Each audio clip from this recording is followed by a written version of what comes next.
Hey, friends! Oh, my goodness. Wait, something's different.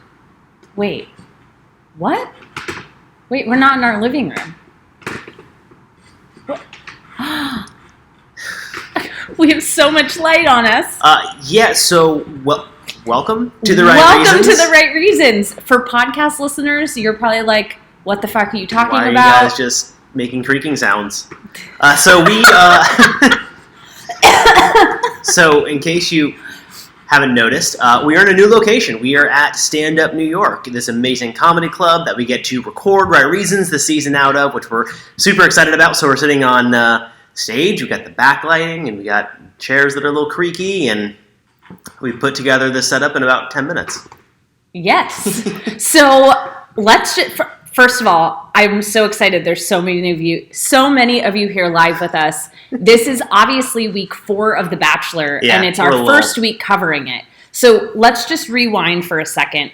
If you are here live with us on YouTube or catching the replay on YouTube, please say hello. Let us know where you're tuning in from. We missed you so much. Let us know if you can hear the sound, if you can see us okay. Yeah. We're getting used to stage lighting now with our equipment and figuring out what that looks like. So we know we're a little bit washed out today. Yeah. We're going with it. We'll figure it out as time goes on. Going with the flow. Yeah.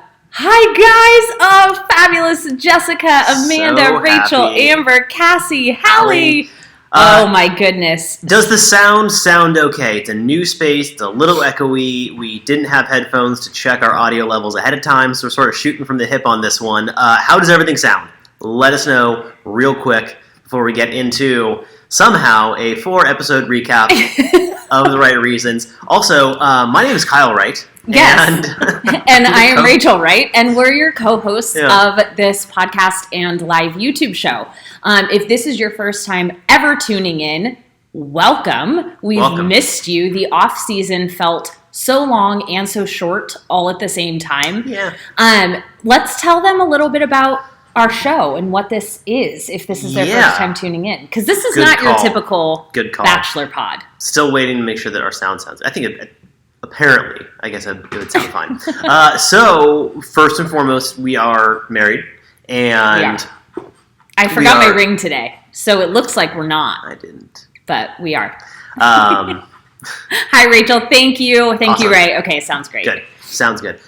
So we are fans of the franchise. I was a reluctant fan at first, and then it sucked me right in, as a lot of people, I think, really got introduced to The Bachelor. You're like, what is this stupid shit? And then it's 3 episodes in, and you can't stop talking about it with your friends and family. Yeah. We like to take a look at this show through the lens of what healthy relationships and communication styles and skills are, and point out what could be more effective, what could be a little bit better, and when people do a really great job being communicative or being healthy in their emotions. We also talk a lot about clinical psychology because that is my background. Someone's a therapist. I am a licensed marriage, family, and sex therapist, and I live here in New York. I see clients. I had a private practice in California for a really long time, and then in Denver, and now I work in New York. So we have a little bit of a different spin on things. We talk about things that are a little bit more serious, maybe than... We aren't serious. Yes, so we're not afraid to bring up the hard things. I'll give you guys an example. One of the first things that we got really into on this show was on Hannah Brown's season. We were one of the first people to call out Luke P's gaslighting. And we had unfortunately, the honor of educating a lot of people on what gaslighting was. Yeah. And we got both praise and criticism for it. We've been told that we can sound really preachy. I think that was a word that someone used to describe us. And then we've also heard that we're funny and educational. And so I would love to know from you all, if this is not your first rodeo with us, what is your experience of the show? Leave it in the comments and let other people know what they can expect when they tune in. Because I know that we're a unique blend of things when we recap, but it's really hard to kind of put into a couple sentences. Oh, absolutely. And a few housekeeping things. If you see us looking here, this is where our laptop is, which is where your live comments will show up, and we'll check in on that from time to time. We are going to read notes off of our phones because when we watch the episodes, we take notes on our phones about what we want to talk about. So we'll be looking down a little bit here, there, around that. You'll hear some background noise. This is still a comedy club that is in active use for various recordings and various things happening. Drinking tea because we're both still getting rid of this flu thing we had last week. That was brutal. Yeah. Well, we'll explain that in just a... So a couple other ground rules. Oh, yeah. We like to stay unspoiled.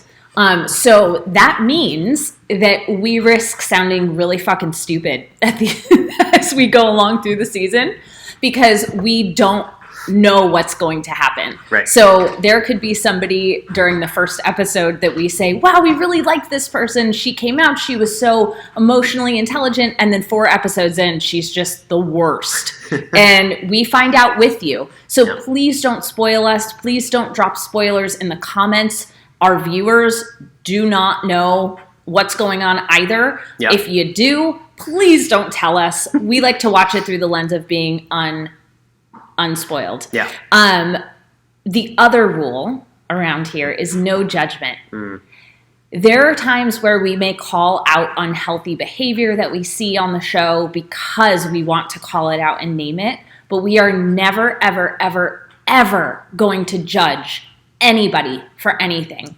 So please don't judge. This is a judgment-free zone. We want it to be fun and educational. We don't need to be throwing rocks at people online or offline. I know that a lot of people experienced that with the whole Jed and Hannah thing, and Jed's family was getting death threats. And let's remember, this is The Bachelor, okay? It's The Bachelor. So just take that as it is. Yep.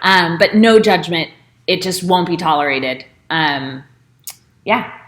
Yeah. I mean, Oh, this is amazing. Thing. Okay, so Anna says, or Anna or Anna, please tell me.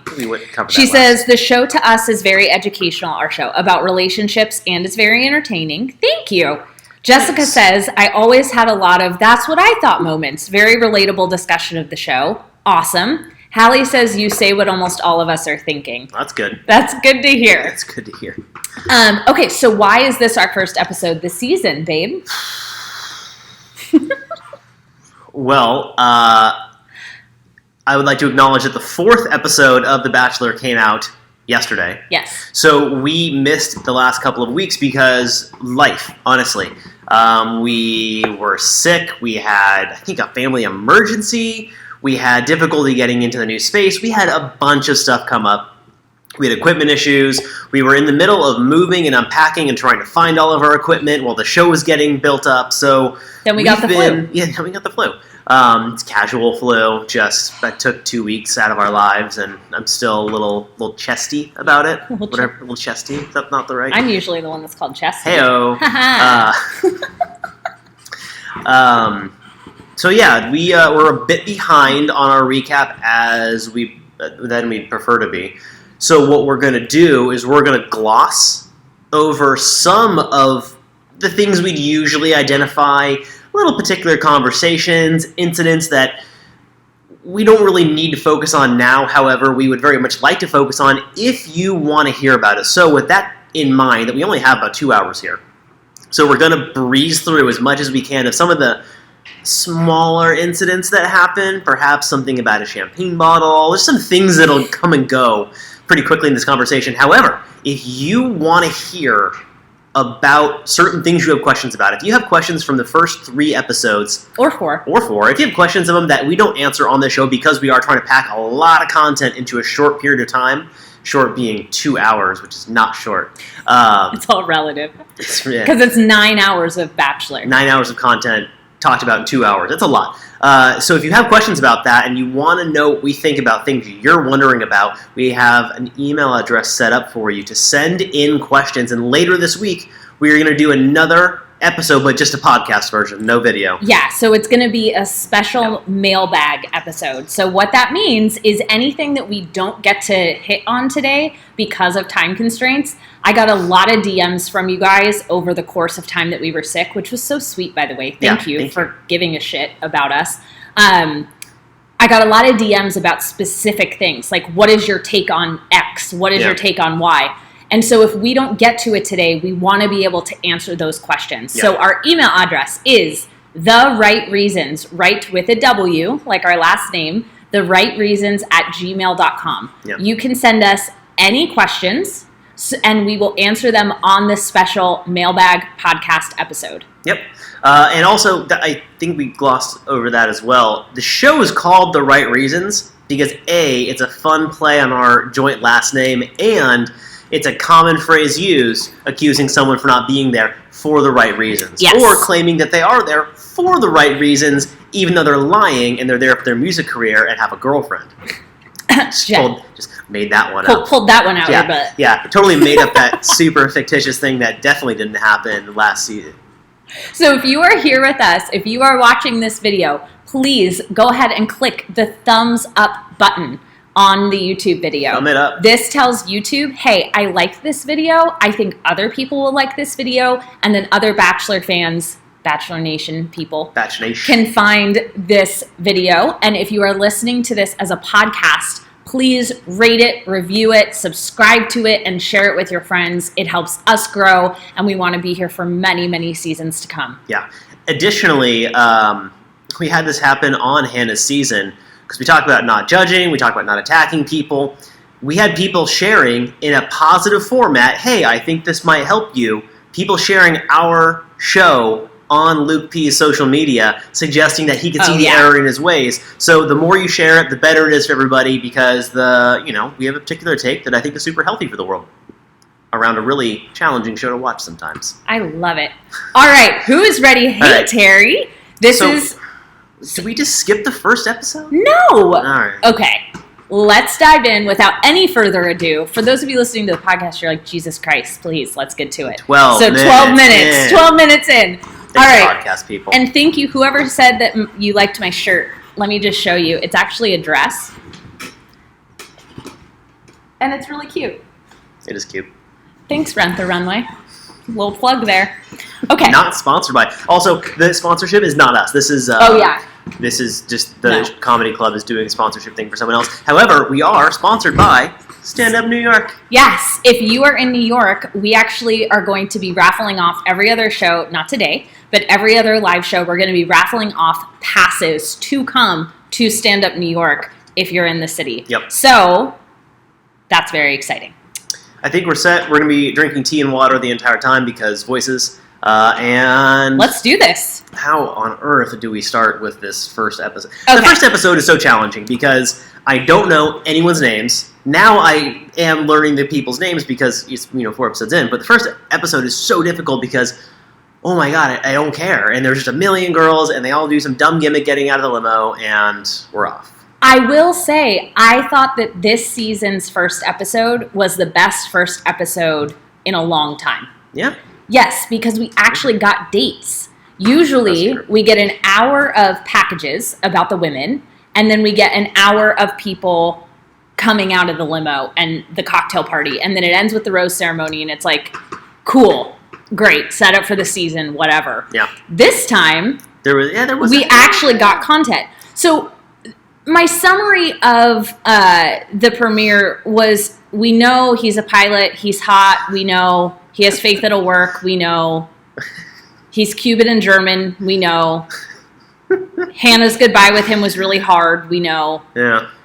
It was a lot of like, yes, yeah, cool, okay. It seemed like it was for people who maybe didn't watch before and were tuning in, which is fine. Right.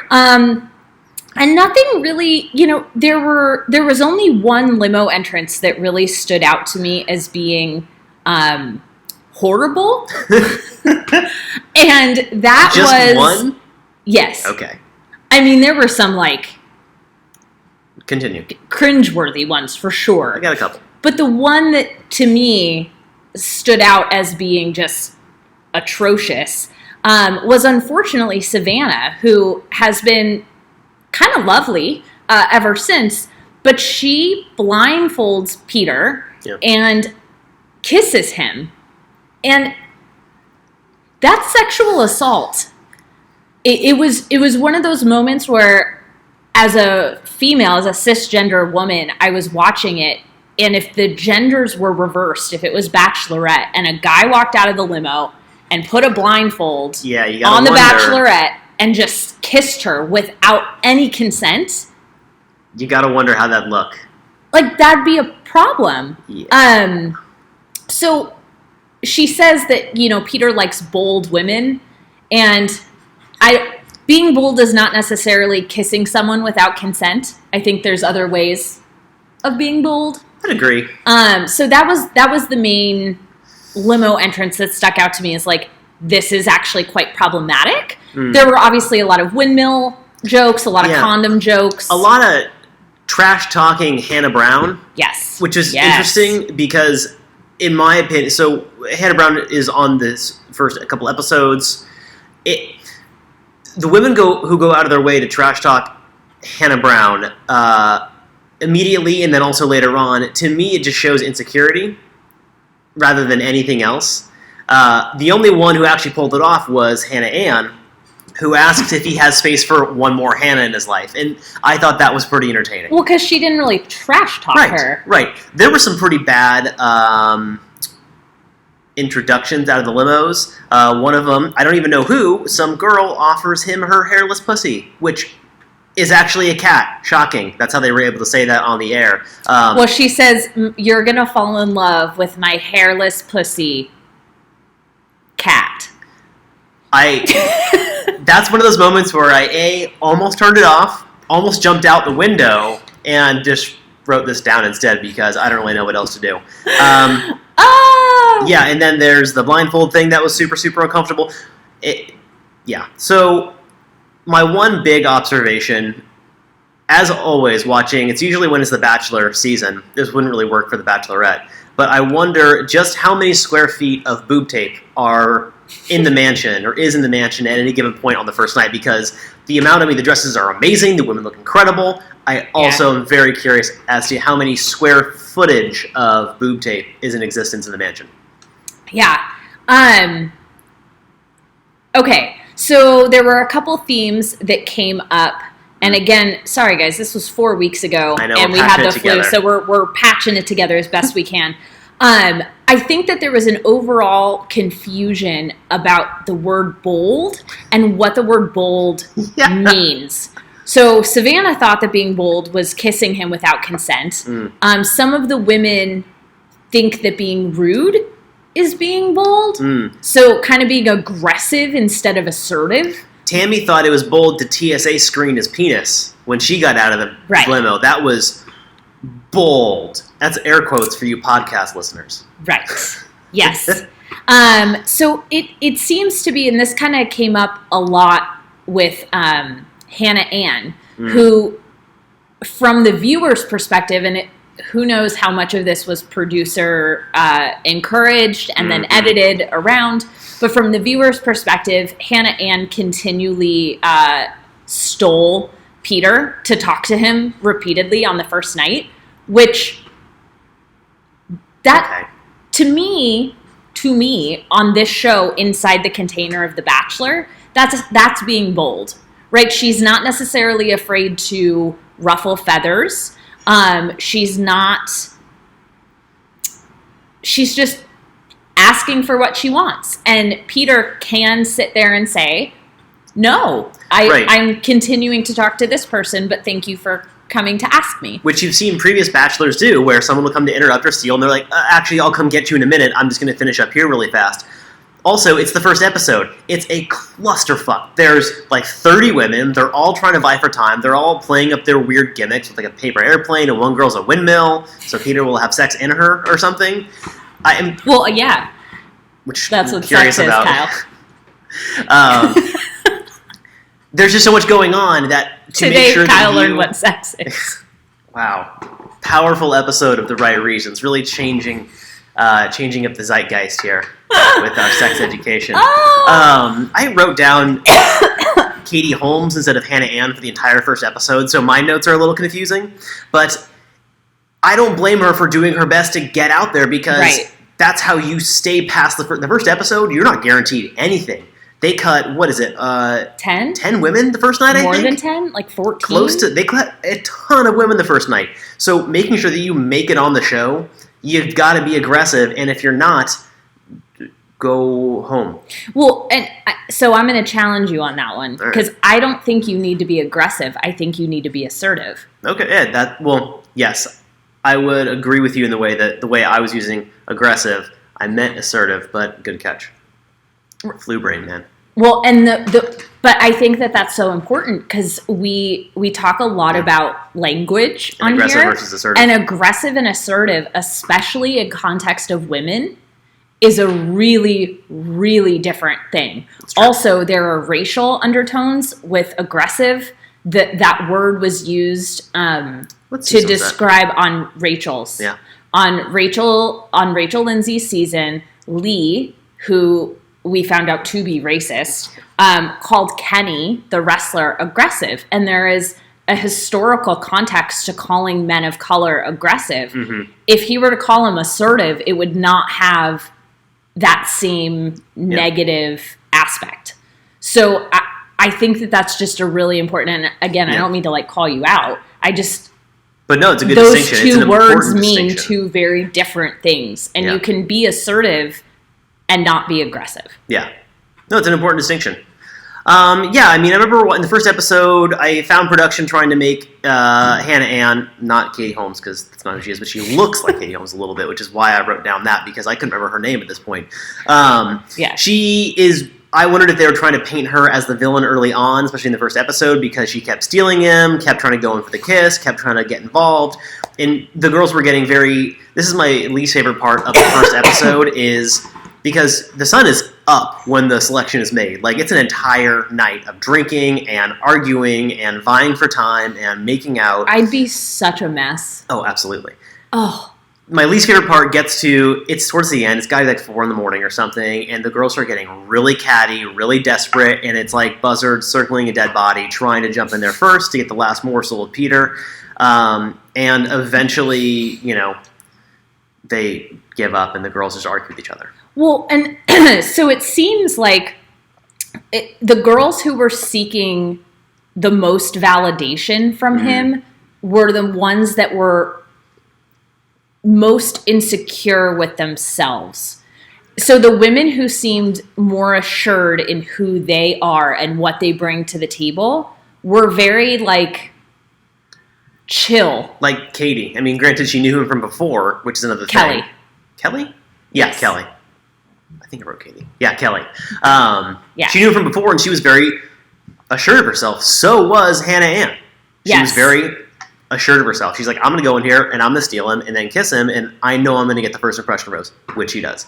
Yeah, and I think that those are two wonderful examples, because Hannah Ann is on the younger side of the spectrum in terms of age, and Kelly is on the older side in Bachelor land. I think she's younger than me.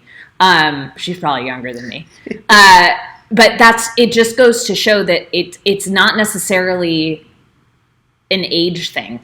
Mm-hmm. So the first impression rose goes to Hannah Ann, and then we get to the rose ceremony, and now we get the first group date right after the first rose ceremony, which I loved because they all looked so different. Yeah.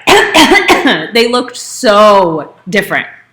The shot from the first evening to then the next morning when they're all in pajamas, hungover and exhausted. I'm like, oh, that's what you actually look like. Yep. Cool. Okay. Got it. So the first rose ceremony doesn't really matter. My only notes are that McKenna is a train wreck, and then I did the eye roll emoji next to her when she got a rose. For whatever reason, I was irritated at the time. So 9 girls go on the first group date. Yep. It's Hannah Ann, Kelly, Deandra, Tammy, Courtney, Sheann, Victoria P, Victoria F, and Jasmine. Victoria P is traumatized from throwing up as a kid. And so one thing that we didn't talk about in the very beginning of this that I want to touch on really quickly is that production and editing of this show is master manipulation. It's unreal. Editing, they do something called Frankenbites. They'll take an audio clip from something completely out of context, then play it over an overlay of a video of something else to give the impression that something else is happening. It happens all the time, and it's so careful that we almost can't catch it. We catch it sometimes, but it's very difficult. Additionally, production is manipulating the contestants and the Bachelor the entire time to create the storyline that they're trying to push. That's why you'll see certain people stay on a little longer than they should, and you kind of wonder about that. So a lot happens behind the scenes that we can't quite tell what's going on, but we will call out production when we can and when we can see it around who's really getting thrown under the bus. Someone got thrown under the bus on this most recent episode, and we'll get there. The example that I'm using now, though, in the first episode is that Victoria P. was traumatized as a kid by throwing up in public. I think it was the teacups at Disneyland. It was the teacups at Disneyland, and they do a slow-motion daytime TV trauma replay of the teacups spinning as she's sharing the story and crying to Peter about why she can't do part of the date because of said traumatizing. And I always enjoy when the editors take time to make fun of somebody by doing an overlay like that. I don't. I think it's a waste of time. I think it's patronizing. I think it is... Well, she still threw up, so... Oh, no. Again, I don't think there's anything wrong with enjoying it as a viewer. I just don't personally... I get nothing out of it. Right. I'm like, great, let's make fun of someone's trauma on... whatever. But yes, exactly, Cassie. It was just like... Annalise's bumper car trauma on RA season. I mean, is it trivializing this person's trauma? Yes, absolutely. It's also the teacup ride at Disneyland, and it's also bumper cars, and so it can be difficult to really. Yes. I mean, yes, for you traumatizing our experience. I don't want to point fun, but it also is kind of funny. So time wise, we need to we'll keep going. Whip through this. So Peter continues to be incredibly attentive. One of the things that I've noticed throughout actually the whole season so far has been he is so physically present with whoever he's with. My primary love language is physical touch, and so for me watching him, it's how I would communicate if I were in his position. He's constantly like this. If he's with you, he's making eye contact. He is even if they're sitting differently, he's turned towards. He's making sure that he's touching some part of the person, and not in a sexual way. In a way that is, I'm here with you, I'm present, and you're who I'm focused on. And he'll drag his finger on the back. I'm like, I'm into this. So, he's very attentive. Some of the dynamics we see in the group date, because it doesn't really matter what happens, because we're going to gloss. Here's something that is continuing to happen. So Kelly, who was the lobby girl that he knew from before the show, they had met once. Peter's talking to Sheann, who has done well in the competition they're on. Kelly comes in and steals him. And Sheann doesn't say anything, but then gets upset later on, but then doesn't represent herself when she confronts Kelly about why she's upset. That happens every episode moving forward. Sheann will be upset someone steals him and then not do anything and not back it up. Instead, she will just complain about it and not do anything. That's something that I want to call out because that is going to continue happening. I also think it's a great point just in life. It's important that we all take radical personal responsibility of our situations. We call it RPR. And Sheann is not taking radical personal responsibility for her experience. She's allowing herself to become the victim based on what other people are deciding to do for themselves. 100%. She doesn't speak up about it. She doesn't put her foot down about it. And sometimes we're required, we have that opportunity to stand up and say, no, I want that time. Thank you. I'm not done yet. And it's not being rude. It's not being bitchy. It's being assertive. And on the lack of being assertive there, when she inevitably confronts Kelly, she doesn't do it in a way that it represents exactly what she's upset about. She's just like, I'm upset you did this. And Kelly's like, okay. And Sheann's like, well, don't you oh, you don't get it, and then kind of storms off and invalidates even the point of bringing it up. Right. So we get to a one-on-one. This is an important one. Peter takes Madison, who's the basketball player, to his house when his parents are renewing their vows. This was like... We are not spoiled, but if she doesn't win, I'm blown the fuck away. Who gets this first date? So I know they're in Southern California. Peter conveniently lives in Southern California, which is why he's constantly driving around his car and flying his plane. Fun fact for you all, he's from Westlake Village, which is where Kyle and I had our first kiss and fell in love and had our first date and all of that. It's basically The Bachelor story. I mean, obviously. No, but like Westlake Village, California is where we were. It's just really cool because we're getting to see all these old spots. Total side note. Madison, for her first one-on-one, the first one-on-one of the show for the entire season, goes to Peter's family's house to meet everybody when his parents renew their vows. And guess what? She's in the group photo. Yeah. So, like... She's adorable. It's done. Like, it's done. The show's just ended. It was a very cute date. As intense as it was for so early on. And she handled it so well. She handled it well. I really liked the conversations. I love Peter's family. I think that they are just such a lovely example of healthy people.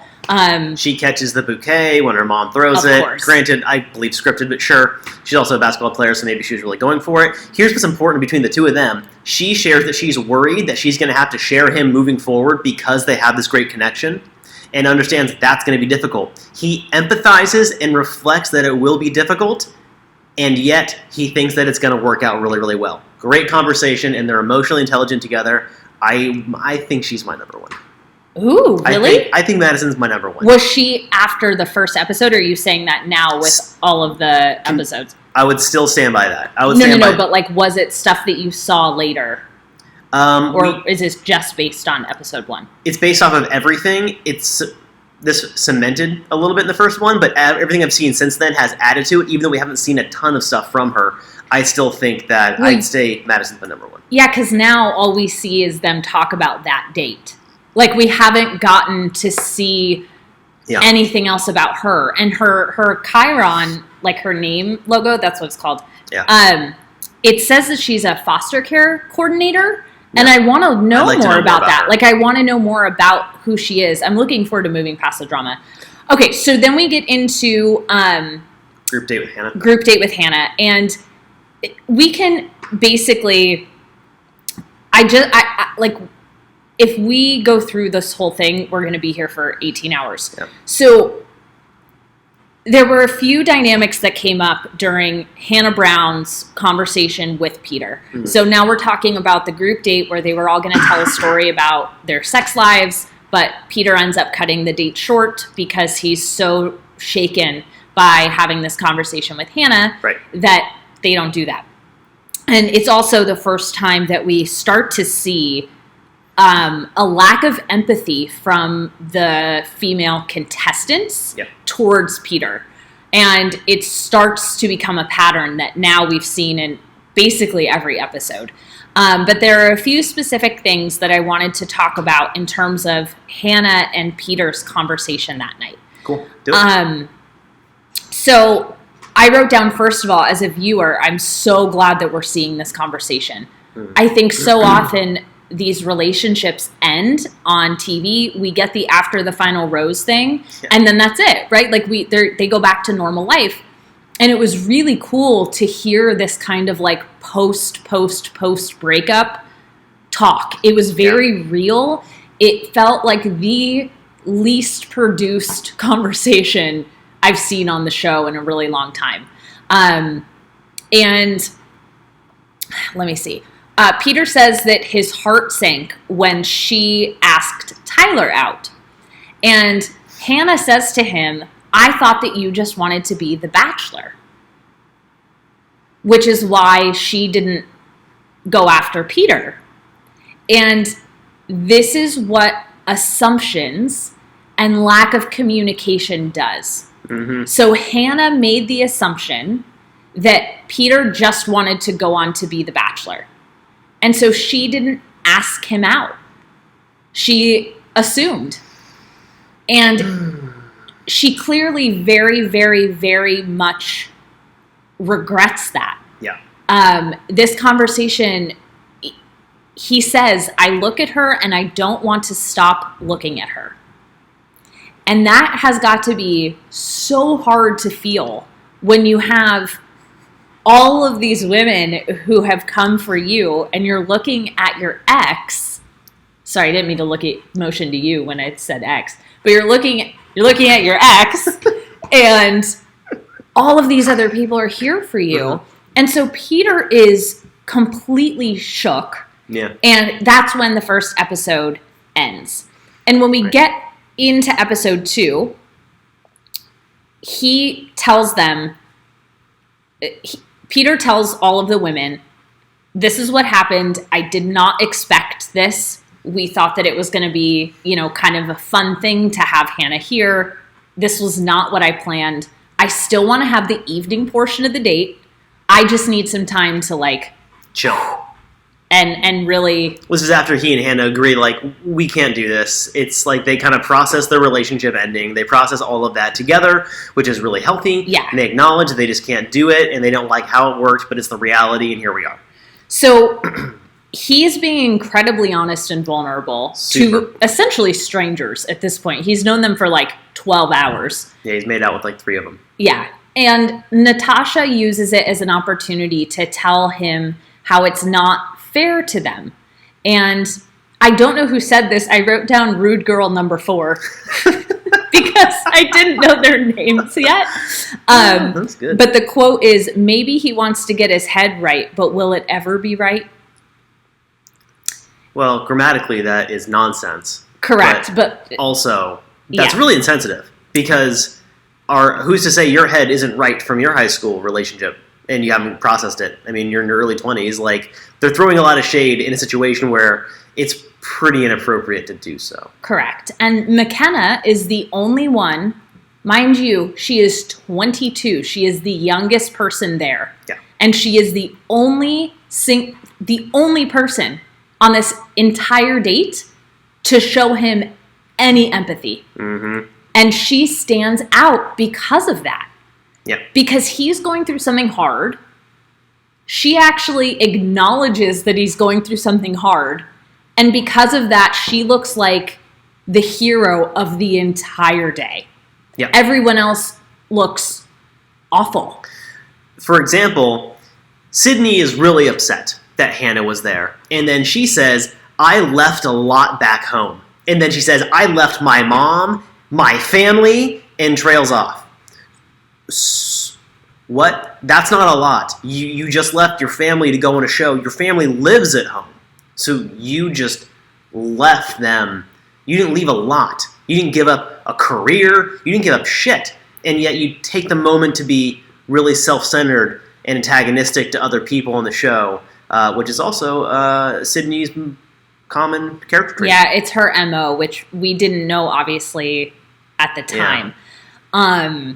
But it's funny looking back at the early notes because now sitting here after episode 4, I'm like, wow, a lot of these women have stayed in this lane of being antagonistic to others, being self-centered around their time, and really, oddly enough, because many contestants get very upset as the format of the show and people staying in or out of the boundaries of the show, they're being pretty disrespectful to Peter this entire time because they're not there for him. They're there for their own image, their own stories, and not building a connection. They're more upset about what they don't have rather than what they do, which is on television and meeting Peter, which is the point of the show. I don't get it. What are you so upset about? You're on the show. Yeah. Okay, so then we go to the cocktail party, and this is where we have Champagne Gate. I honestly don't think we need to talk about it. I think it was a complete producer plant that continued to try to make Hannah Ann the bad guy. I think Kelsey really overreacted. Yep. I did not like Kelsey, how she presented herself during this entire thing.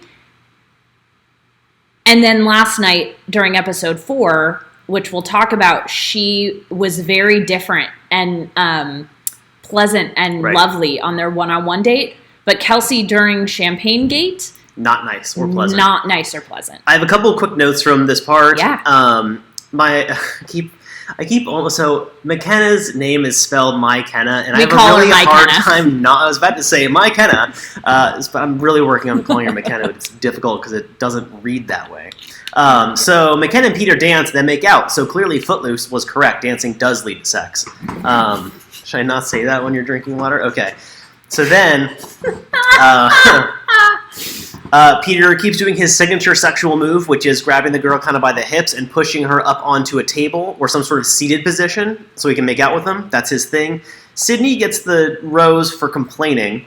And then Lexi actually shows empathy as well. She sits down with Peter after the whole thing during the cocktail party and empathizes how difficult it would be to get through a date when your ex was just there. Yeah. So also able to show empathy. And then Champagne Gate, which is stupid, and crying, and at some point I'm going to do a PSA on how to actually open a bottle of champagne because the show does it poorly, dangerously every time, and it really drives me crazy. It does. He has to talk about it every time it happens. It's true. People have lost eyes. I will stand by it. It is like a bullet coming out of that champagne bottle. There's a right way to do it, and there's a wrong way to do it, and the show does it the wrong way every time, and it drives me insane. It's true. Okay. Can you tell we met working in Let's restaurants? continue. So, then we get to, in episode 2, we get to the fashion runway date, which was essentially a giant commercial for Revolve. And for me, the only thing that I need to acknowledge, and then obviously I want to hear for you, Victoria F. claims to be very nervous and insecure and that modeling is not who she is. And I believed this. My notes literally says, I really feel for Victoria. Yep. And then we find out later on, by later on, I mean like right after we watched the episode, that not only has Victoria F.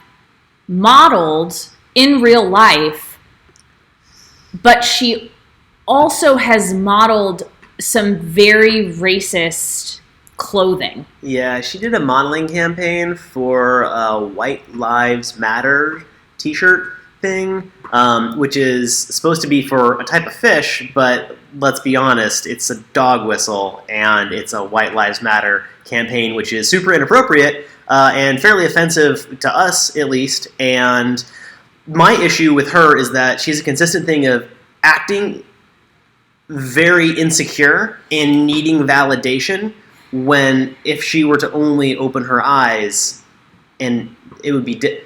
This is the problem that I have with the show. And it was very similar to in Hannah Brown's season of seeing Jed, because we heard the rumors, we didn't know anything because of all the non-disclosure agreements and everything, and they can't address anything because they're on the show currently, and so even though it's recorded, they can't say anything or speak out about anything.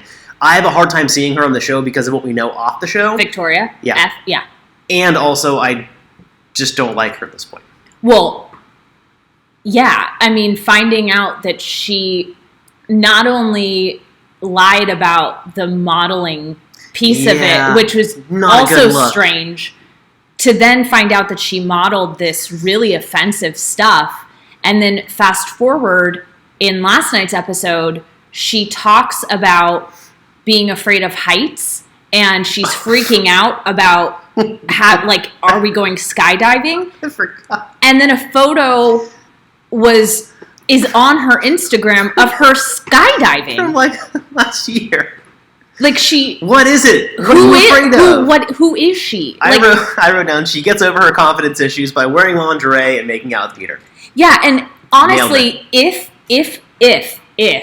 A lot of ifs. she had been telling the truth,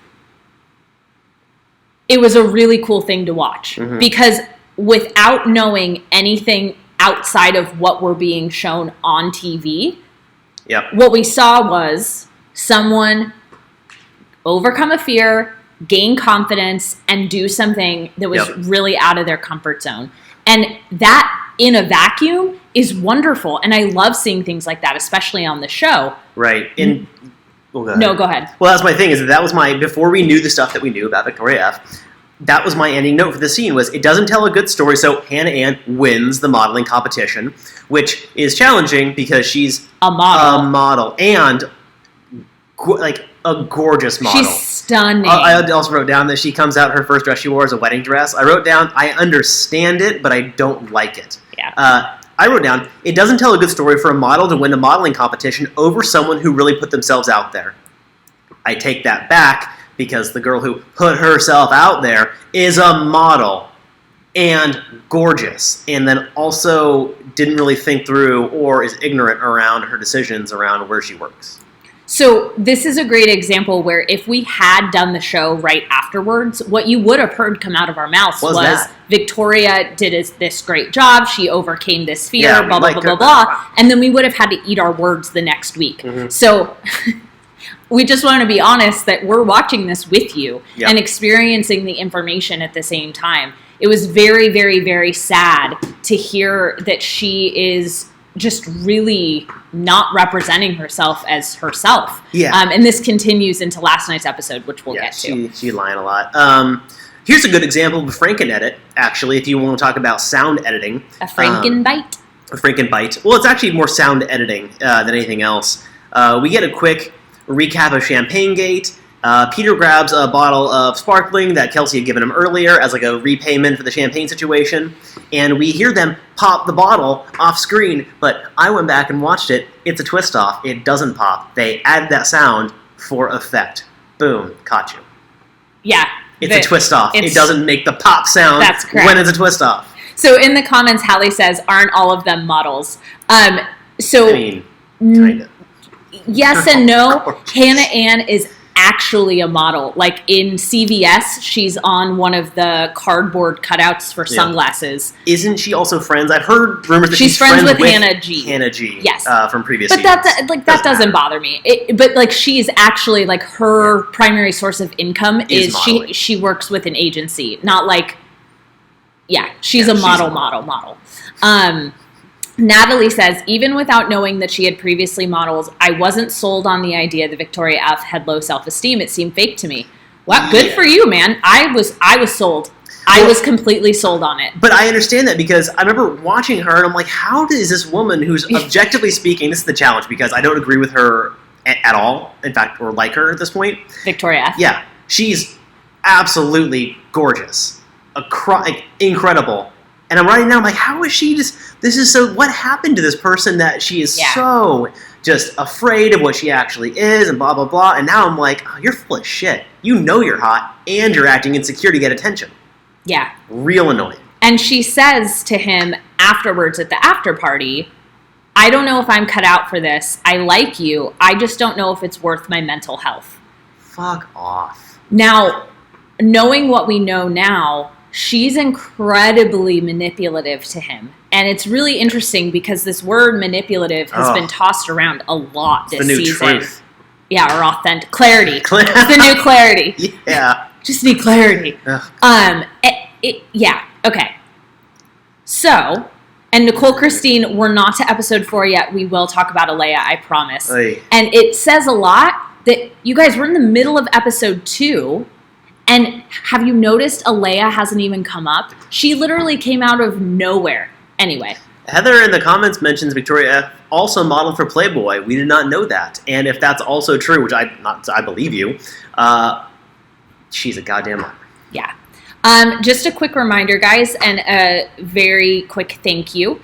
We want to thank Stand Up New York for having us. If you're in New York, come see a show here. There have been comedy legends like Jane Lynch and Jerry Seinfeld on this stage, which is amazing to be sitting on it. Yeah. And if you're watching this video on YouTube, give this video a thumbs up. It helps other people find it. I was going to say Kelsey devolves a whole bunch at the end of this thing. There's a bullying thing. Hannah Ann tells Peter that Kelsey's bullying her. There's a whole post-Champagne Gate bullying thing. Yeah. And if you guys have any questions about that, you can send them into the email address and we'll address it in our mailbag episode. So at the end of episode 2, they do this is what you're going to see on the season. Sex and traveling, pillow fights, and crying, and more crying. And then Demi shows up at some point, and there's more crying. And we caught something else. They're talking about all the travel. Peter's making out with a beautiful woman who you can't tell who it is on the beach, but I did notice something. Oh, I have the photo. Get the photo. So, this show has very confusing choices around how they portray sexuality, what body parts they're allowed to show, because you see in the first episode, there are gratuitous amounts of cleavage. There are nipples barely concealed by the dresses. And yet, in this shot we get from the upcoming for the rest of the season, Peter's making out with a girl, and on a beach.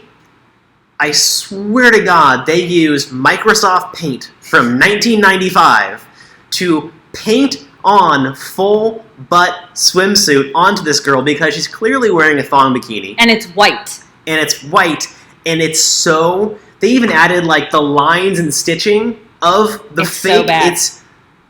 I can't find it. Okay, we'll post it. We'll post it on our Instagram. It's gratuitously bad, and I have it right here. Perfect. Okay. Thank you. Look at... I can't... Yeah, I know. Look at how bad that is. They photoshopped poorly, very poorly.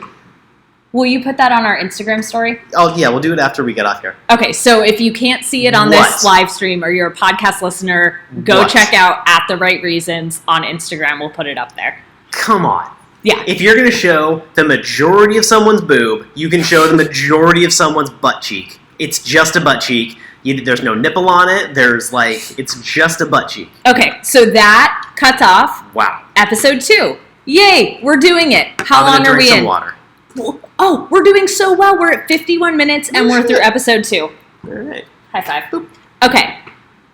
Remember, if we skip over anything that you want to talk about more, we're going to do a special mailbag episode. Podcast. Just email in your questions to the right reasons, right with a W, at gmail.com, and we will answer your questions on our podcast episode. All right. So... we start episode 3 with a one-on-one date with Victoria P. And I question at this point, is the first part of this show exclusively filmed in Westlake Village? Because I swear production is loving the beginning of the show because it's just Peter driving these girls around in his own car around Westlake Village where he lives.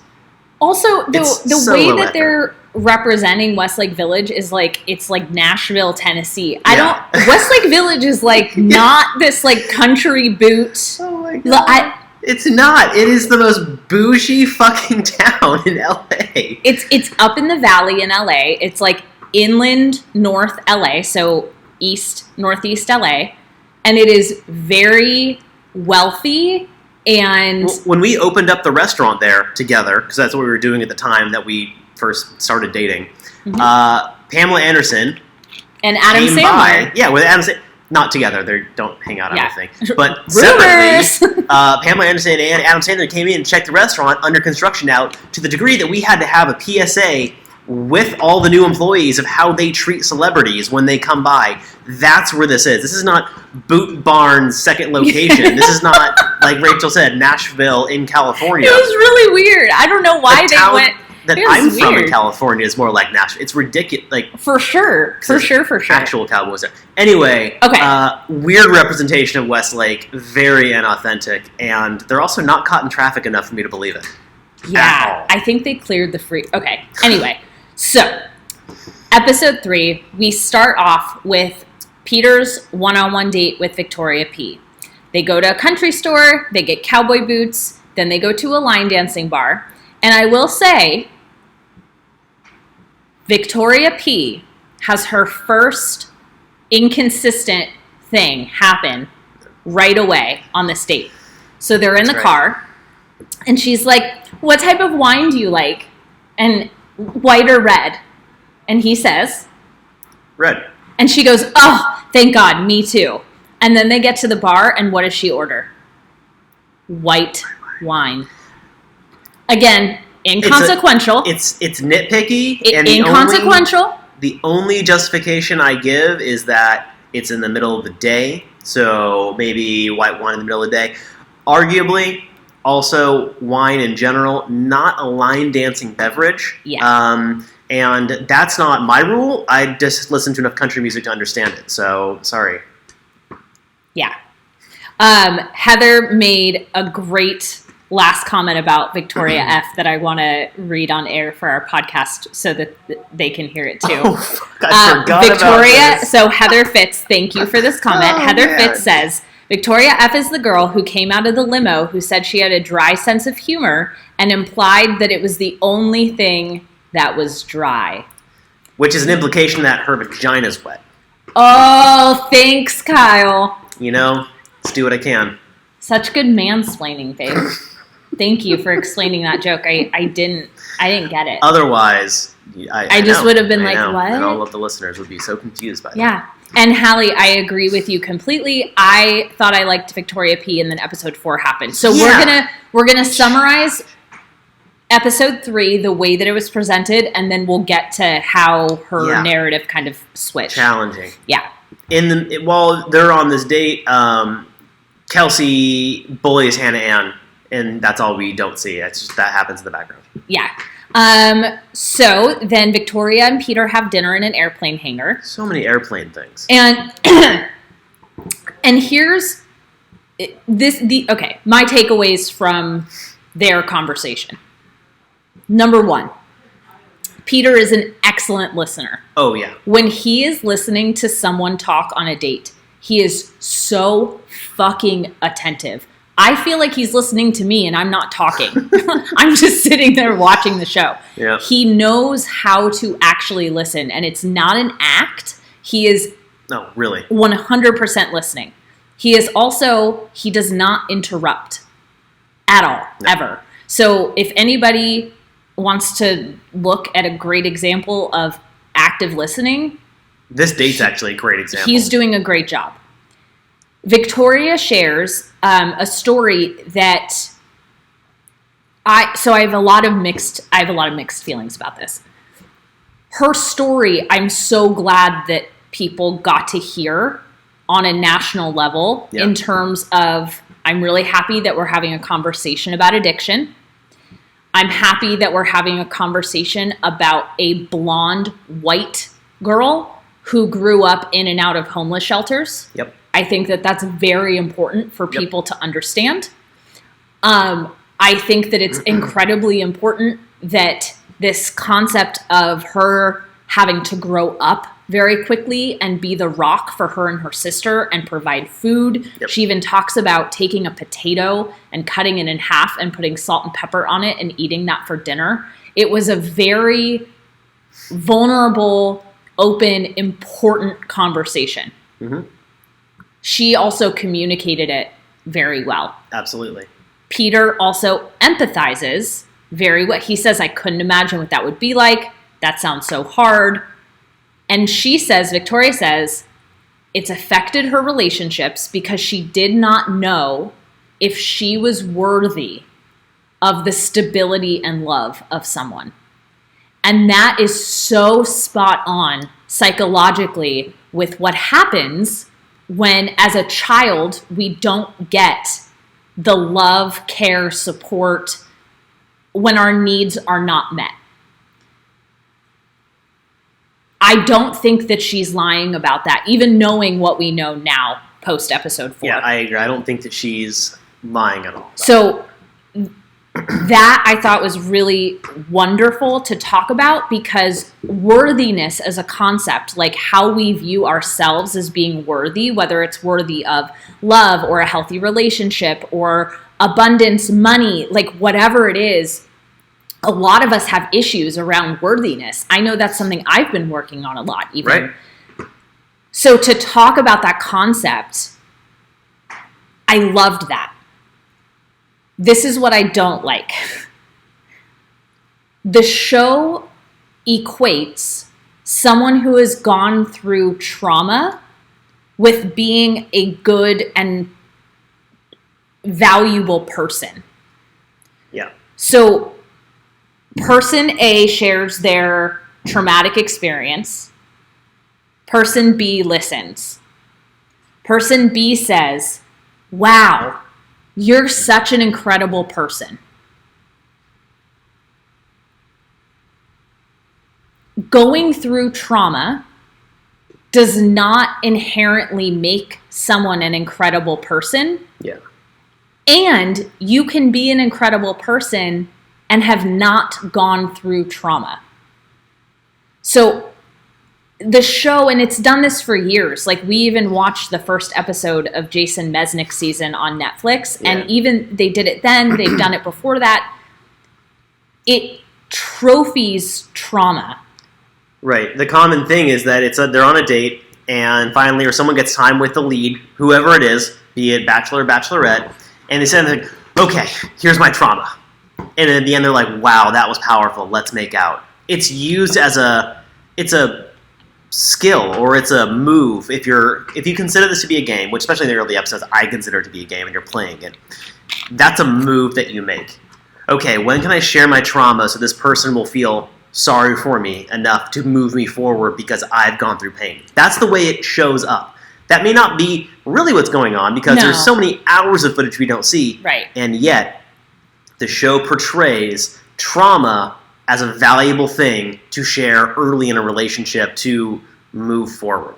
Yes. And in some cases, yes, we all do bond over things that have happened to us, happened around us. We share experiences and we share that with people. However, in real life, like outside of the Bachelor container, it's probably not the case that on your first date with somebody, you would want to share something that is so close to your heart and vulnerable. And so what it does is it adds this extra, like, I was so vulnerable with this person, and now I'm watching him be vulnerable with this other person, and it adds to that psychological pain.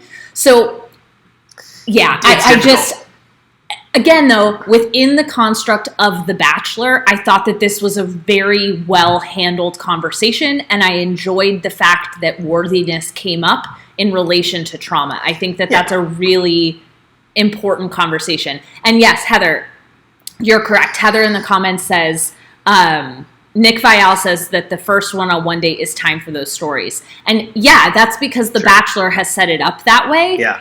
I don't think that it's a healthy precedent for people who don't have the ability to necessarily question if that's a good thing to do in real life. Does that make sense? Yeah, don't go on a first date and talk about your trauma right away. Like, that's yours to share. I mean, if you want to, go for it. Just it feels so pressury to share, and it also feels pressury in the way that you're now putting the lead or whoever you're telling this about under pressure. Because I disagree with that. Well, I think that I look at it from how Peter's going through his day. If he gets hit with 3 of these conversations in a day, by the third time, okay, that's fair. You're emotionally drained. Yeah. No one can hear that and be like, wow, that must have been really hard. Third time, wow, that must have been really hard. Oh, you're so sorry. Here's your rose. Just value. Right. That's the problem, is that it's building this expectation that the lead is there to do your therapy. And it's not healthy. And it perpetuates this dumping of one's problems and insecurities and trauma onto someone else without their consent. That's what my problem is with it. Well, they have consent. I mean... Right. But it's what you see in such a bubble on the show that without that bubble, it becomes a larger problem, I think. Right. Which is the issue of the show, because, again, we always forget that they have no phones, they have a journal, they have, like, one book, they have nothing to do but talk about what's happening and what their feelings are, what they think about Peter, what they think about that girl over there. Which in some ways is amazing. Absolutely, but it is still a bubble that real life does not play this way. Yes. Yeah. Okay. So yeah, I wrote down the same thing. It was a good date in general. I wrote down, if this was a regular date and not on the show, that they would 100% be having sex after this date. Oh, because she shares trauma, and I wrote down, Pete gives a masterclass in holding space and listening. He reflects, empathizes, and she says, I feel heard and understood, and he's like, that's amazing, you're amazing, I'm happy that I was able to do that. And then they would be having sex were it not on national television, and also he'd be upset at him for having sex with someone so early in the show, even though I guess they'd be allowed to. I don't know. Yeah, they are. You did not watch. Yeah, someone when Caitlin Bristow had sex with Nick. In fact, I did not. Yeah. Okay, so we move that ends forward. that date. They make out in an airplane. Blah, blah, blah. Yeah, there's some people that are hammered in the house. Alaya, we see her for the first time. We see her for the first time. She's shit-faced in the house, just being giggly and ridiculous. And Sydney throws some stones from her glass house, is what I wrote. I don't know the context behind that anymore because it was a while ago, but Sydney throws some stones at this point. Okay, so this is when we have the worst date that I've seen. I wrote down, feminism dies today. This episode... Ooh. So... Okay, first of all, this was the finasco of Lingerie episode. I forgot about it, and you reminded me right now. I had literally forgotten about those words being used. This is the finasco of Lingerie episode. I hate this. And it's the pillow fight date, which if you are interested in hearing about this from a feminist perspective, please go listen to our friends at the Huffington Post podcast called Here to Make Friends. They recap the show from a feminist perspective, similar to how we recap it from a relationship psychological perspective. They have a feminist angle. It's not our area of expertise. They do a great job describing why so much of this is problematic. Yeah. I don't even it's not our lane. Yeah. The notes that I have from this are, why not Jello or lube wrestling and just admit what's actually going on? Chris seems more concerned about avoiding a lawsuit than actually the competition itself, and Sydney's a sore loser. Yes, and this is when the Sydney and Alaya stuff starts to completely blow up. Before this point, I legitimately did not know who Alaya was. So I had forgotten that she was there. I had also forgotten that she won the pillow fight lingerie rigmarole. And they call her Queen of the Bedroom as her title. That hurts. I forgot about that too. So here's... Okay, so what happens is that there's going to be this huge blow up and people are going to character assassinate Alaya, and it's going to be this whole thing that we're going to talk about in a minute. I forgot she won the pillow fight thing. And now my theory... because Sydney is the instigator of all of the character assassination, I think Sydney is so butthurt that she got beaten in this competition. No, because it was before. I'm saying that because I think that she is upset so much that she lost that she goes on to perpetuate and continuously attack Alaya as a result of feeling upset that she lost. I think that she carried forward this anger into later in the episode. Right, but the producers positioned them against each other in the pillow fight because they were already having conflict. Right, they had the over the wine when they were both a little super hammered earlier in the episode. Yeah, but even after that, it was long before. I guess it makes me look at what's going to happen later on in a different light, where I'm like, oh, you're still going on about that, really? Yes. That's what I think is going on. So... Okay. This whole thing, Sydney... very rudely asks Alaya, do you work? Do you even work? Which is so disrespectful. Ooh. It's so disrespectful. Then Sydney tells Peter, essentially, that Alaya is fake and different around the cameras versus with him. And here's the thing. I don't know about you all, but I'm different when there's a camera on me. I'm different when I'm alone by myself.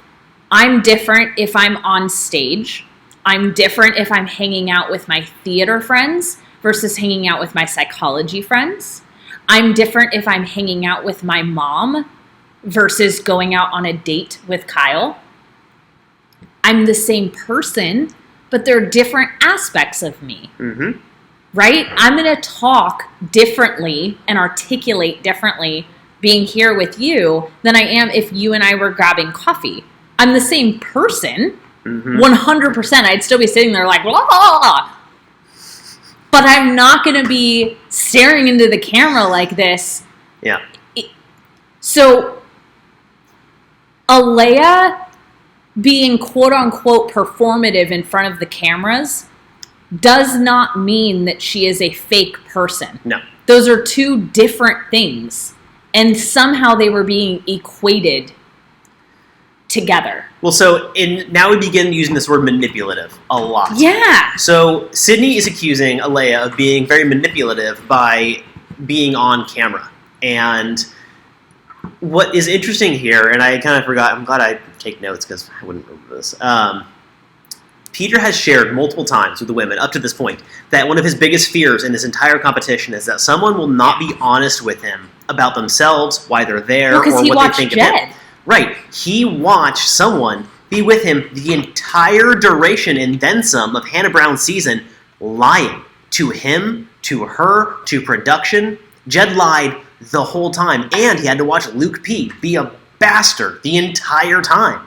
So he's really worried about this, and he has shared that a lot.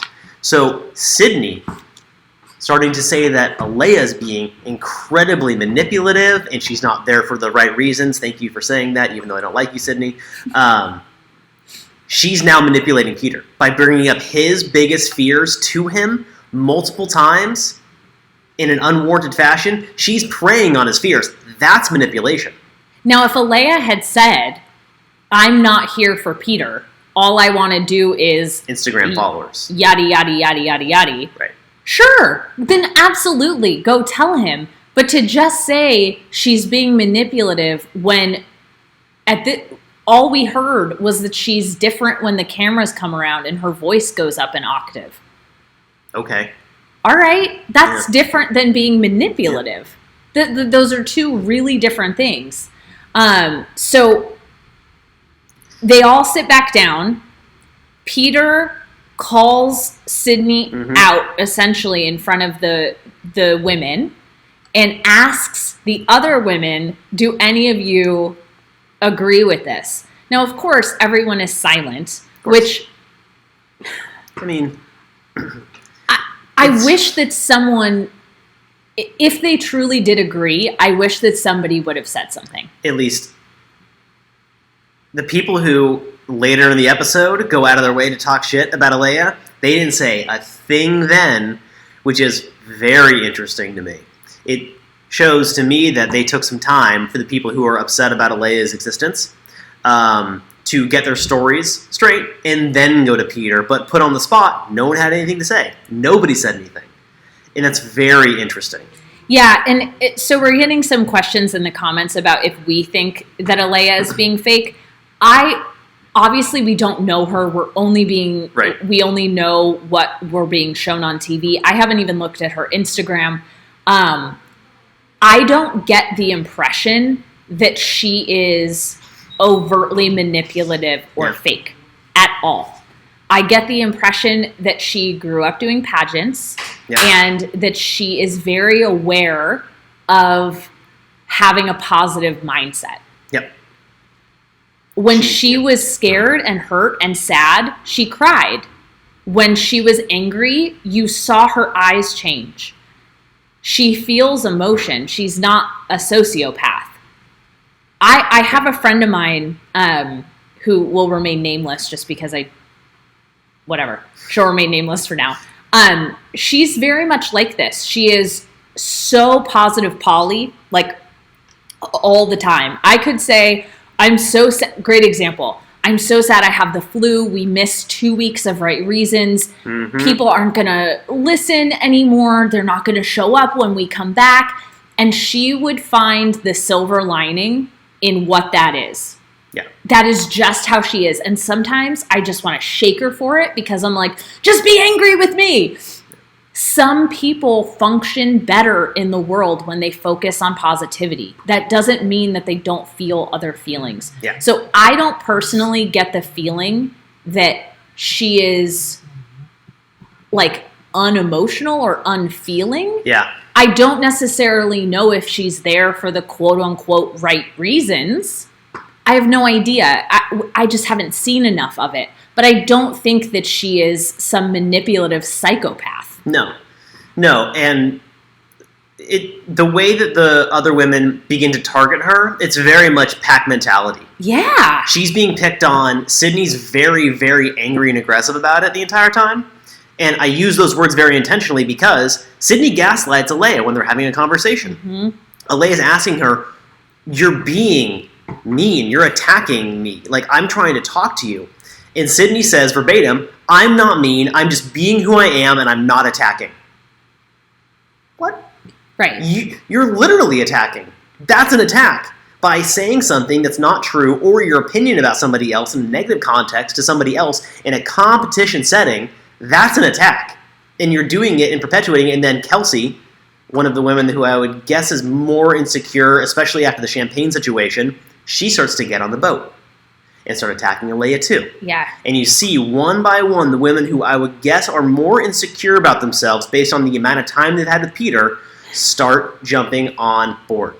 And what ends up happening is opinions versus facts are getting confused. Yep. So it is completely okay to differ in opinion. Kyle and I differ in opinion all the time about so many things. If Sydney doesn't like Alaya, that's fine. Cool. She can say, "I personally think that she is being fake," or "I personally think that she is blah, la, la, la, la, la, la." Right.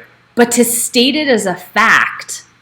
Oh, so when Peter talks to the girls, he says, "Okay, what do you think about Alaya?" And they're like, "She is this." They don't say, "Well, what I saw," that, or "my opinion." They state it as a fact, not as an opinion. And I find that very, very interesting. So we get to, there's just a bunch of women, everyone's talking about it, blah, blah, blah. And then finally, Victoria P gets called up because up to this point, she has been very trustworthy. And Peter... Which she has.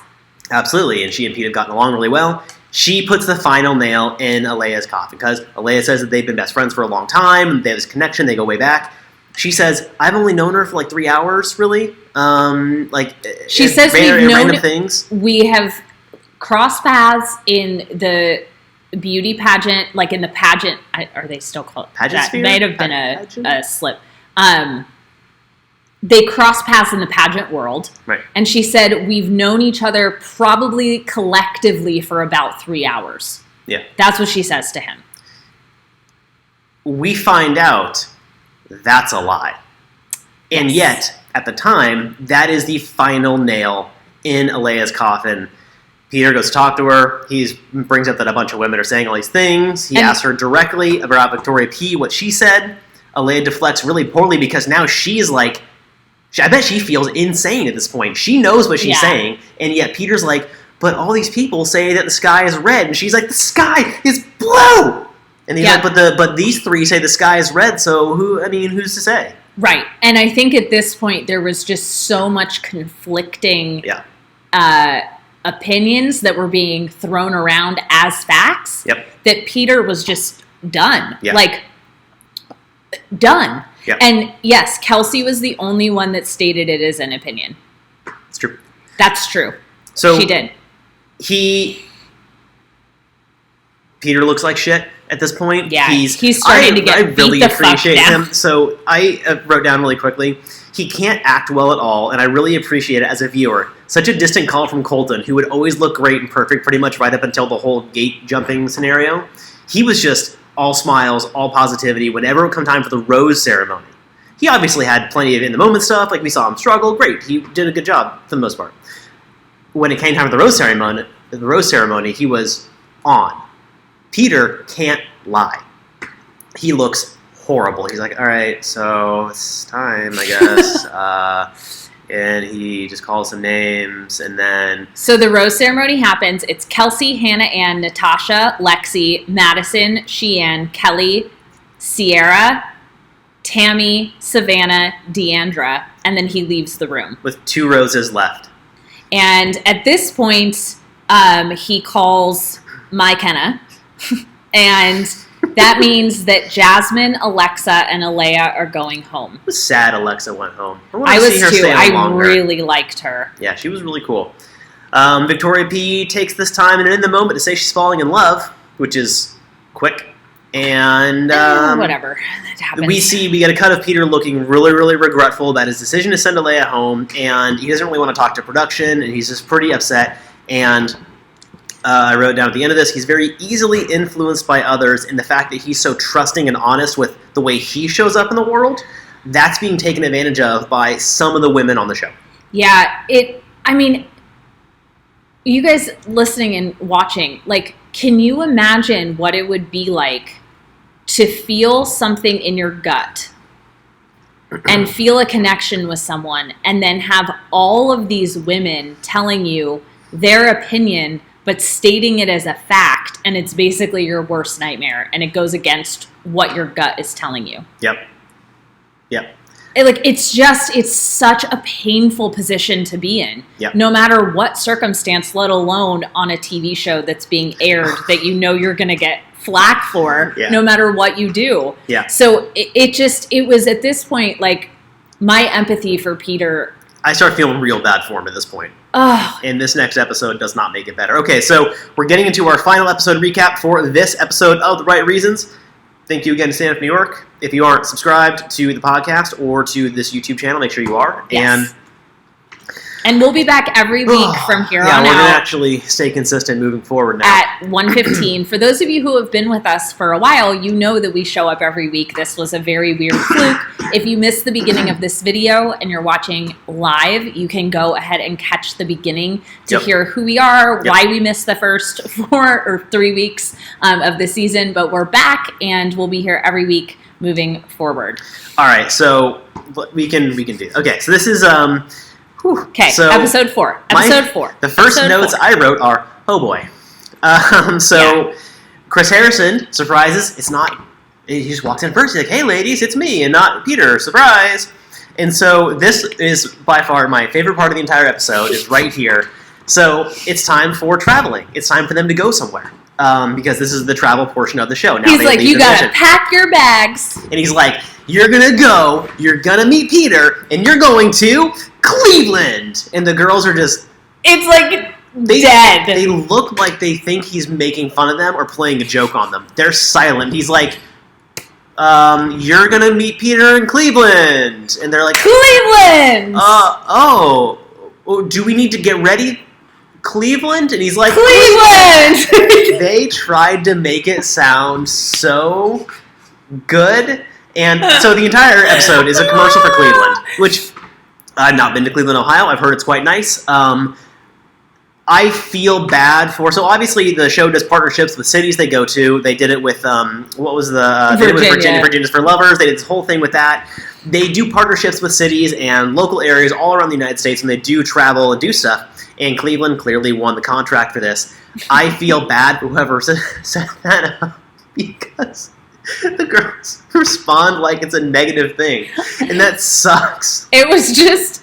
It was such a funny moment. If for some reason you missed this moment, like, please go back and watch it. Hallie in the chat says, it's the most honest reaction I've ever seen on the show. I'm so in agreement with you, Hallie. Once they got to Cleveland, you could tell that they were, like, doing the, like, oh my God, we're here, yay! Yeah. But, like, that initial reaction, I was actually surprised that they aired it because it was a negative so reaction. Flat. Oh God, it was so funny. Okay, so we were also last night. We usually watch the show alone, just the two of us, because we take notes and we pause it, and like it's not really fun to watch with us because we are taking notes for this. We had 2 friends over last night who wanted to watch the show, who actually had not seen anything, so we gave them like a backstory for who Peter was, and their reaction when the girls didn't react to the Cleveland thing, they were like, do they normally go to Cleveland? Like, why? What's good? They were so confused. It was fantastic. So Victoria F gets a one-on-one. I wrote down, oof. It's really, really hard to think about her in a positive light after knowing what we know about her and seeing everything else. Additionally, at this point, it becomes difficult to trust what she says at any standpoint. Yeah. So they go to an airport with Peter. Shocking, because he's flown a plane in every episode so far. I'm sorry. Is Peter a pilot? Oh, yeah, you didn't know that he flies small aircraft and also for Delta all the time, and he flies an airplane in every single episode so far? Is he half Cuban, half German? God, Is he hot? Does he like to kiss? I mean, I think him being hot is a subjective thing, but God, yes, no, he is. He is Okay. objectively attractive. So she says, upon walking to the airplane, I don't like heights. So obviously, her skydiving photo from social media invalidates that. Even though, okay, hold on, you can not like heights and also go skydiving. I give a pass. It's an and. Additionally, here's my problem: you don't like heights on the season where the Bachelor is a pilot. You don't think you're gonna go in an airplane every now and then? And then they go to Cedar Rapids, which actually looks really fun. It's a theme park. They get the whole theme park to themselves. This whole date, I'm going to be trashing on Victoria F the entire time. Yeah, I know what you're about to say. And, okay, hold on. I have one thing to build up to that. So they go to the amusement park. They go on a bunch of roller coasters, which, if someone's afraid of heights, don't you think roller coasters would be traumatizing? Or like at least how scary. Victoria P was traumatized by the teacups and couldn't go on the spinny thing for the aviation test? That's the level of response I was expecting, like throwing up, tears, and vomiting. Victoria F had a great time. And then they go on this giant slingshot thing, which puts them hundreds of feet in the air. And the person who's afraid of heights wants to go a second time. By the way, you're full of shit. You guys, I was being sarcastic with Peter being objectively. I know attractiveness is subjective. So in the comments, if you're saying you don't think he's hot, that's totally cool. It is subjective. Attractiveness is subjective, and I also think he's incredibly attractive. Like, the dude's handsome. I think he's very cute. Yeah. Okay, so get to the point. This gives me a headache. Yes, there is a quote from Victoria P. Or Victoria F. I apologize. During their date, they go on all these rides. They sit down to drink a beer, and she says she's making a toast, and she says, "Cheers to our sons having hot moms and successful dads." There's so much wrong with that. So let's just unpack that for a minute. So, one, she's telling Peter, the guy that she's known for a collective 20-something hours, that she expects to have sons, plural. But then she does this funny thing where she also adds plurality to the moms and the dads these kids will have. And unless... The plurality is whatever. That's not my issue with this statement. Maybe she's looking forward to living on like a joint family hippie commune thing. Which, like, we just don't know that about her yet. Cool. Great. That's not the problem with it. Hot moms and successful dads. I'm going to just say that again. Hot moms and successful dads. Meaning that the moms are not successful and the dads aren't hot? Well, I think what you're missing here is in her 1950s view of the world, for the dad to be valuable, he is successful at work, and that's his value in existence. And then as the mom, what her value is being physically attractive at all points. Thank you for mansplaining that. I get it now. Oh. You didn't... Yeah, that's this 1950s... That's it makes more sense within the 1950s thing when I explain it, because otherwise it's very confusing. What the... So here's... This comment. It set feminism back, like... Between that and the pillow fight thing, I'm like, This was a pillow fight, damage level with words. Here's my challenge, though. Here's my thing. You know what I'm really impressed by about this? You know what I'm really impressed by? That Peter didn't lose it. Because if someone, and maybe this is me, if I'm sitting there and a girl that I'm on a date with is like, says this dumb shit, I would be troubled, and it would show. I would have it. Yeah. Difficulty continuing the conversation without being like, can we just go back to what you said because you're implying that we're going to have kids. But again, that's not like they talk about the kids thing. That to me is so not the issue with this comment. But to say... It's such a bizarre... First of all, it's bizarre. It's just bizarre. Yeah, it's bizarre. All of it's bizarre. It's also so anti... I don't even have... Well, since you're out of words, let's move on to the next thing because... Oh, God. Okay, so so I'd like to preface this with something very, very clear. I don't want anyone except for Luke P. to have real-life consequences show up for them because of this show. It's going to happen anyway, but you know what? They had the confidence to go on a huge television show, to be on TV. You know what the non-disclosure says. You're really putting your life out there with very little control over it. Let's just let the show be what it is, and no one needs to have their lives damaged at all. I mean, okay. I don't know where you're going with this, but I'm here with you. I wish ill on none of these people is what I'm trying to say. Okay, yeah, of course. However, what happens next, because I had a personal, I don't really like Victoria F as a person at this point with what I know, and the way she's showing up, and the way she's talking to other people and treating other people, especially how this episode goes on, a little part of me loves what happens next. Because the production knew it, and they did it anyway, and they did her so dirty, and it's bad. So here's my issue with it. And we're talking about, they're about to go to the Chase Rice concert. So there's a country concert in the little theme park they're in, and it's just for them, but there's also like 200 screaming high schoolers with their phones out.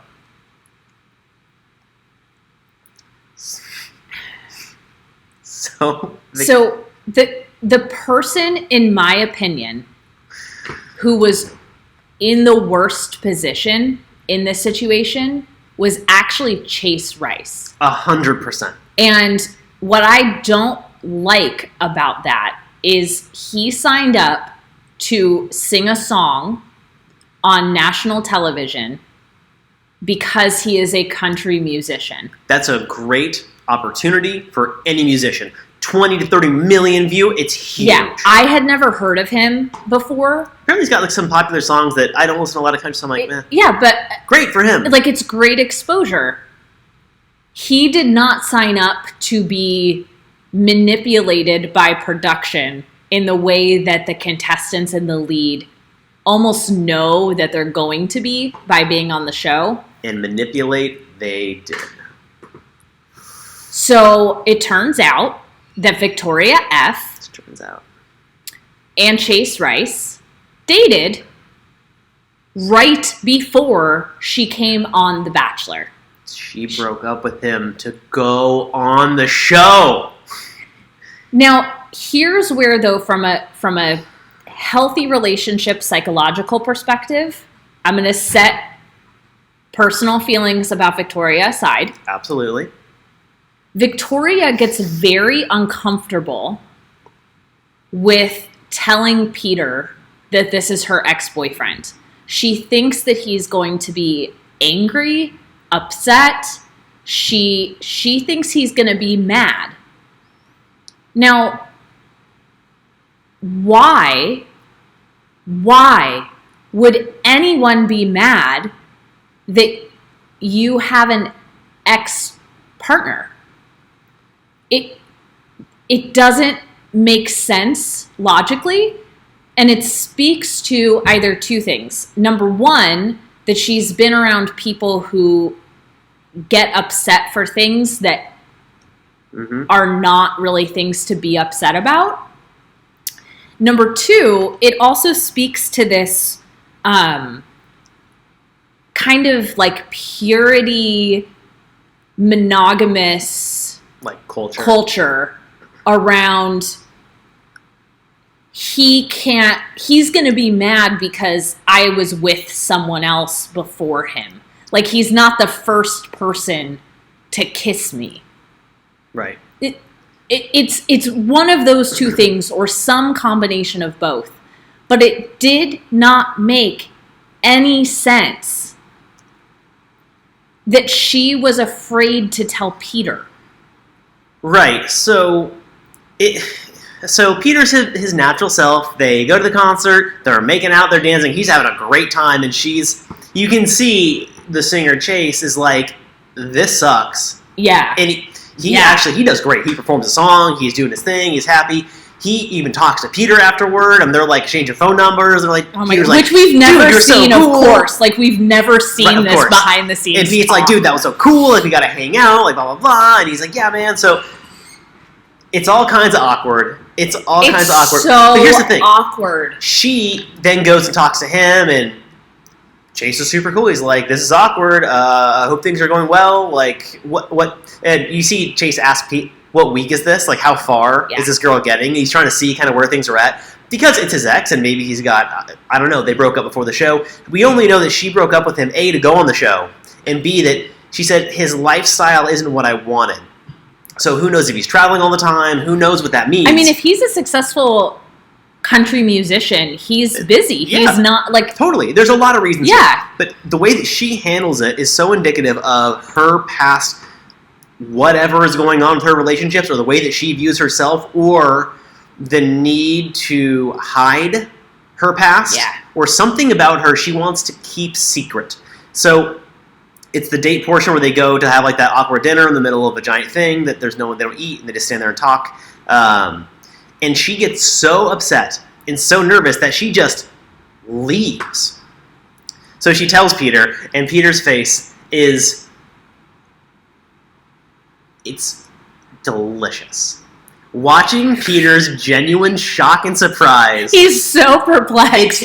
He has like 4 separate reactions over the course of 2 minutes where he's just stunned, looking into the camera like, what? What? And he just goes, no. No. Really? No. Like, he can't. Which was great because like it wasn't a hurt thing. No. We're not watching somebody be hurt. He was just like, no, there's no way. Because how many times have there been these super awkward concert dates where you dance on a platform and there's someone who we don't really know singing, and this has never happened. So it like really took him, like he was just to watch him process that. Okay.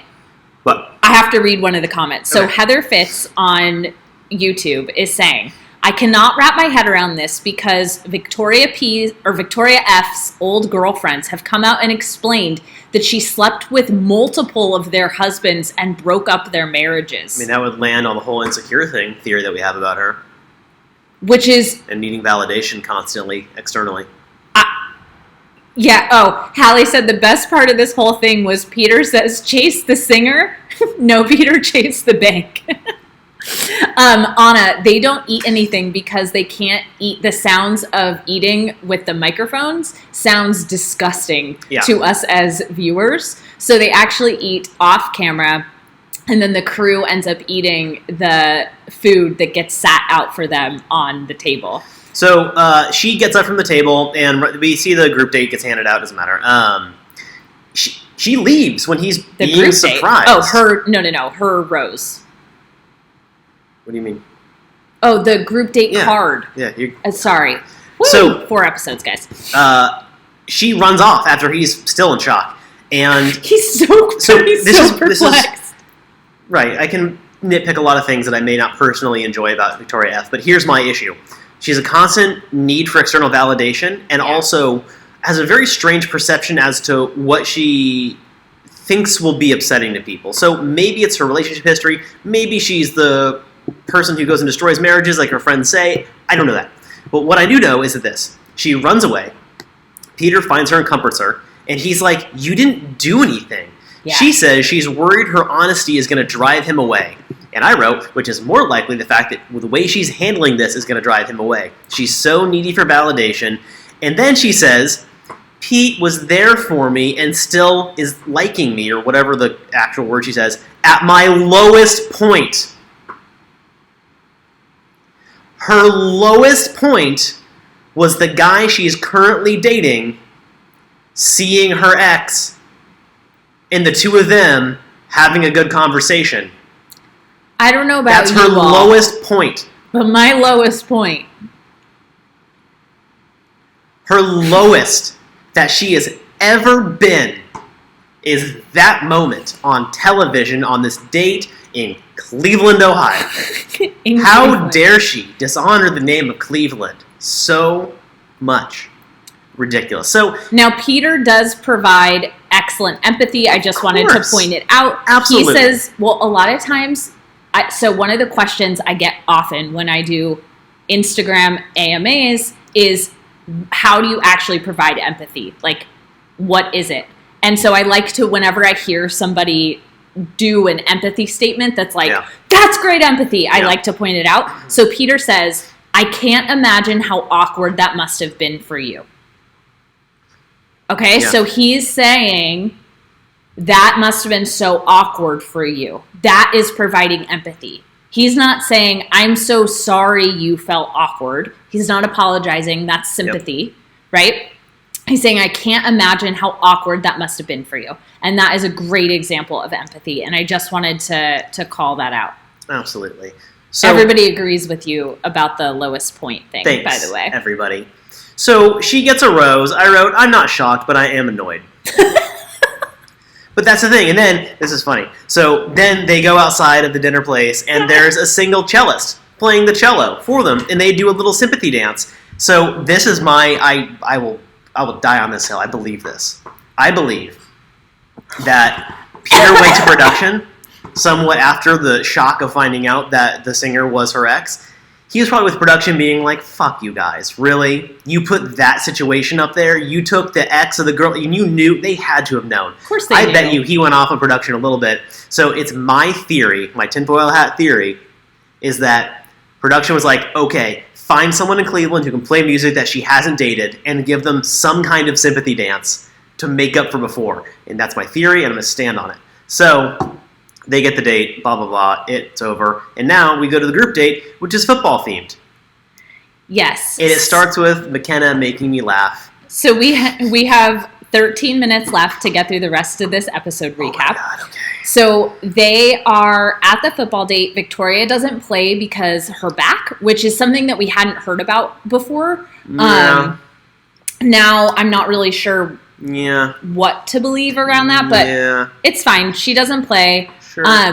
My favorite part about this date, I don't love these dates. I don't like the dates that promote any form of violence. They were obviously bruised. Like, they talk about it later. Yeah. They have bruises. They were very intensely, very much playing tackle football. I'm not a big fan of those dates. No. I don't think that it helps them bond with the lead. I don't think it helps promote, I just don't like them.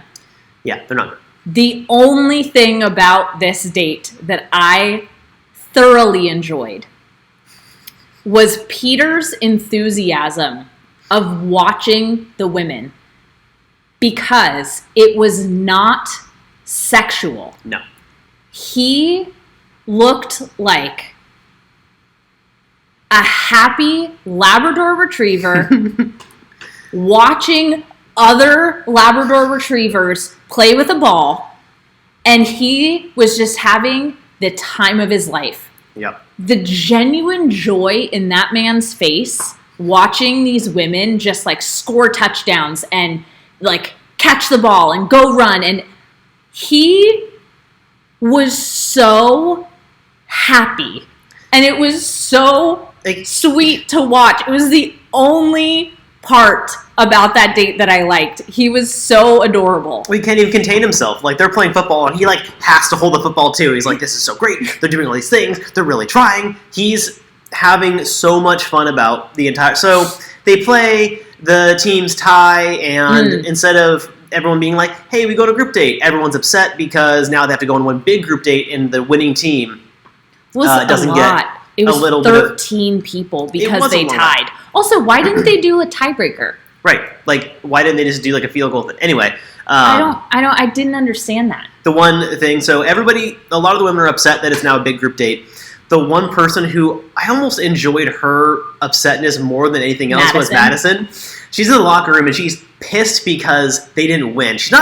I know she's upset because it's a big group date now, but she's pissed because they didn't win, and I like seeing her competitive stuff come out a little bit because she is, I think, the most athletic of the group.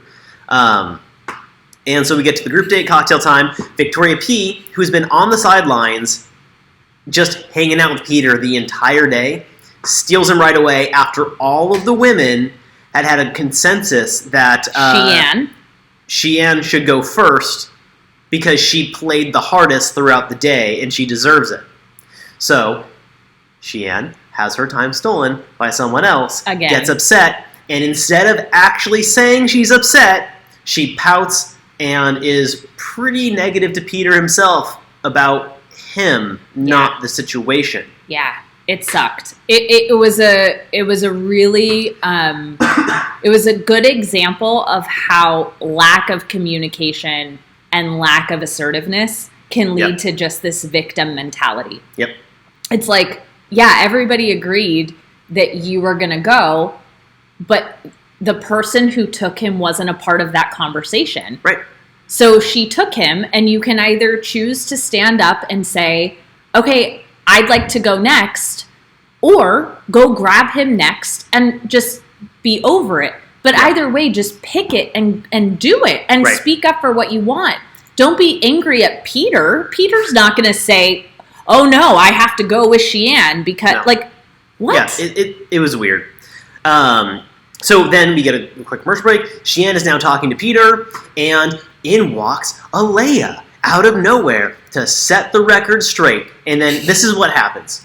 Sheehan goes to Peter and says, well, so Alaya comes in to interrupt. They keep interrupting Sheehan because they're trying to drive her insane. And by there, he means production. Production's trying to drive Sheehan insane, which, I mean... They're doing a good job. She's losing it.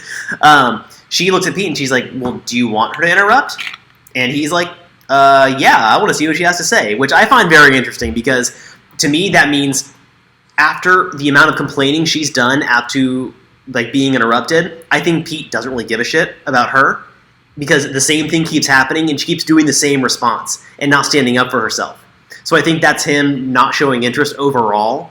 So Alaya comes on and defends herself and says, you need to understand that what is going on is not true. Victoria P is lying to you. We have this huge history. We went to Vegas, or was it Vegas? Yeah, it was Vegas together. We just went in January. We're best friends, and she's lying to you about what happened. Not best friends, but they're friends. Best friends. So BFFs. What does that mean? Oh, wow. Okay, never mind. I take it back. I retract. Sure I wrote down BFF. I don't know. Okay. Let's go. We gotta keep going. So Peter says that he's frustrated with himself because he made a decision based on the influence of other people and not truly what he felt and thought. Both. So he asks Alaya to come back, and she says yes. And she says, I'll come back as long as you promise me that we can move on from this. And honestly, that was great. I thought that was a really good ask. Mm-hmm. And again, because she's standing up for herself and asking for what she wants, that is threatening to anyone who doesn't feel that they have that capability. We all have that capability. Anyone can say, I would only like to continue on this show if this is what will happen. Yeah. Anyone can say that to the lead at any time. She chose to say it. Yeah. And so that's good. That's important in a partnership. Any kind of partnership. Right. So there's a lot of back and forth here. For some reason, Victoria P is hiding in a corner all by herself, and she has to go find. That was weird. Something else is going on. I think that she saw Alaya come in, and I think she ran off. I think that she had to go. Yeah, I think she had to go hide because she was crouched in a corner upstairs, separated from everybody else. That was odd. So Pete makes the two of them talk. Alaya tells her that she's betrayed, and it feels like Victoria is kind of backstabbing her. Victoria can't respond at this point. So this is what I find very, very interesting and probably telling as to what really is going on. Yeah. Alaya's like, I'm hurt. You attacked me. We were friends. What happened? Victoria cannot respond. She doesn't. It's not that she won't. It's that she can't. Every time she starts, it's immediately, she uses words like, my truth is the truth. I gave you my whole heart to Peter. She starts using these strange terms, trying to deflect and defend, rather than explain what's being asked of her. And to me, it's very telling that she's as full of shit as she's being accused of. Yeah, unfortunately, I mean, if you think about it, put yourself in Victoria's place. Mm-hmm. If Alaya was lying, right? So she comes back and says, I'm hurt. This is what you said. That's not true. we went to Vegas together, blah, blah, blah, blah, blah. You said this. If she was lying, Victoria would just say, that's not true. Yeah. We did go to Vegas together, but we didn't spend time together. Right. We're not close. I don't know what you're talking about. It's very easy to just say, no, you're lying right now. But instead, she defaults on, I shared my truth. Well, the truth is not subjective here. No. Like, did you or did you not? I wanted Kelly, the lawyer, to come in and be like, yes or no answers. You wanted Kelly to facilitate Did you or did you not? Like, yes. Yeah. It was not, you could tell that she was caught in a lie and didn't know what to do with it. And frankly, Peter then decides to give Alaya the group date rose. Now, in my opinion, this is his one misstep so far. I agree. I agree. I would have asked for another one. Yeah, or just bring her on and then guarantee you give her one at the rose ceremony. Like he has a lot of ways of going. Yeah, exactly. Yeah. He can have a lot of ways of making sure that she stays in the show. Yeah. Giving her the group date rose after knowing that the group date was already contentious and a lot of the women feel like they're not getting the time they deserve. I use that in air quotes, podcast listeners, because they don't deserve shit. They're just trying to get time with him, and they're upset when they don't get it. That's not how the show works. Deserving is not a thing.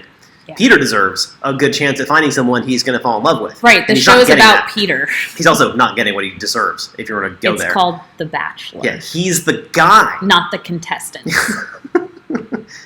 At this point, you can call them the complainers. Yeah, that's true. So by giving Alaya the rose from the group date, he's invalidating the efforts that they all put out on the field, and I think that that's his mistake here. I don't think that the response to it is valid or fair. However, I can say that I disagree with his decision. There's another way of going about it, and whatever. It's a misstep, in my opinion. I understand from their perspective why that would feel like a bit of a slap in the face. Like, yep. I get that. Yep. I do think that the response was very extreme. Yep. And I understand why they were peeved about that. I wrote, the girls are pissed because their character assassination of Alaya didn't work, and they get to lost time because they didn't do well in playing football. Yeah. So, okay. So then we're going to go just a little bit over, guys. Just hang with us if you want to finish up this episode. We know that this is Kelsey. Long. So the one-on-one date with Kelsey, we don't even need to talk about. It was just Except fine. for one part. It was fine. They had fun. She says, I'm just really no drama, which I found hilarious because of the whole champagne situation and the bullying, and it's just super drama all the time. So that's nice. It was fine. Like, the one thing that I will say about it is I very much enjoyed how she was with Peter on the date. It felt very different from how she was during the champagne situation. 100%. So I don't know if it was just stress or whatever. Whatever. Yeah. She tells a sob story. It's actually really sad. He cries, empathizing with her. They say emotional stuff, and they're happy. These are literally my notes. No, but it was overall like a very positive Bachelor date. Yeah, like kissing and fireworks. Then, it was fun. Cleveland, gorgeous Cleveland in the background. With the two buildings and the skyline. It's, the skyline of Cleveland. That is two main buildings. Now, okay. It looks lovely. This is when we get into Jesus fuck. Something that So the Bachelor franchise gets a lot of shit for being super misogynistic. Yep. Things like the pillow fight date, right? They're just things that are incredibly awful and shitty.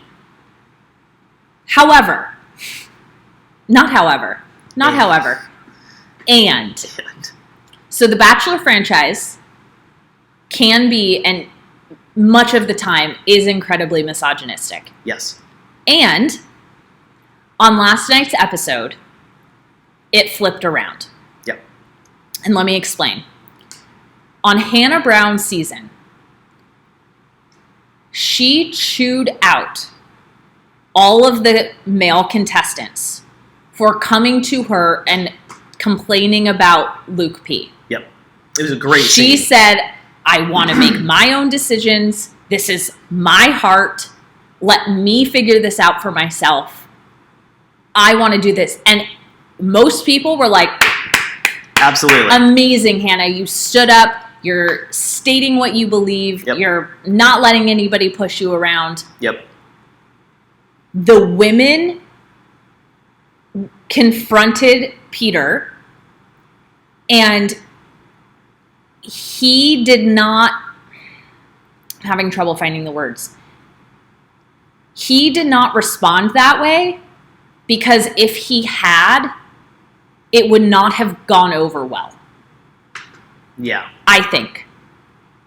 I also think that he is being completely dicked around by some of these women, and they're being incredibly disrespectful to him and his process in this. Yep. And he has said a million times. He's apologized every episode. Every episode. And every he episode. honestly doesn't have a lot to apologize for. He's navigating something really challenging. This is a weird thing to be in. Yeah. So I just didn't like it.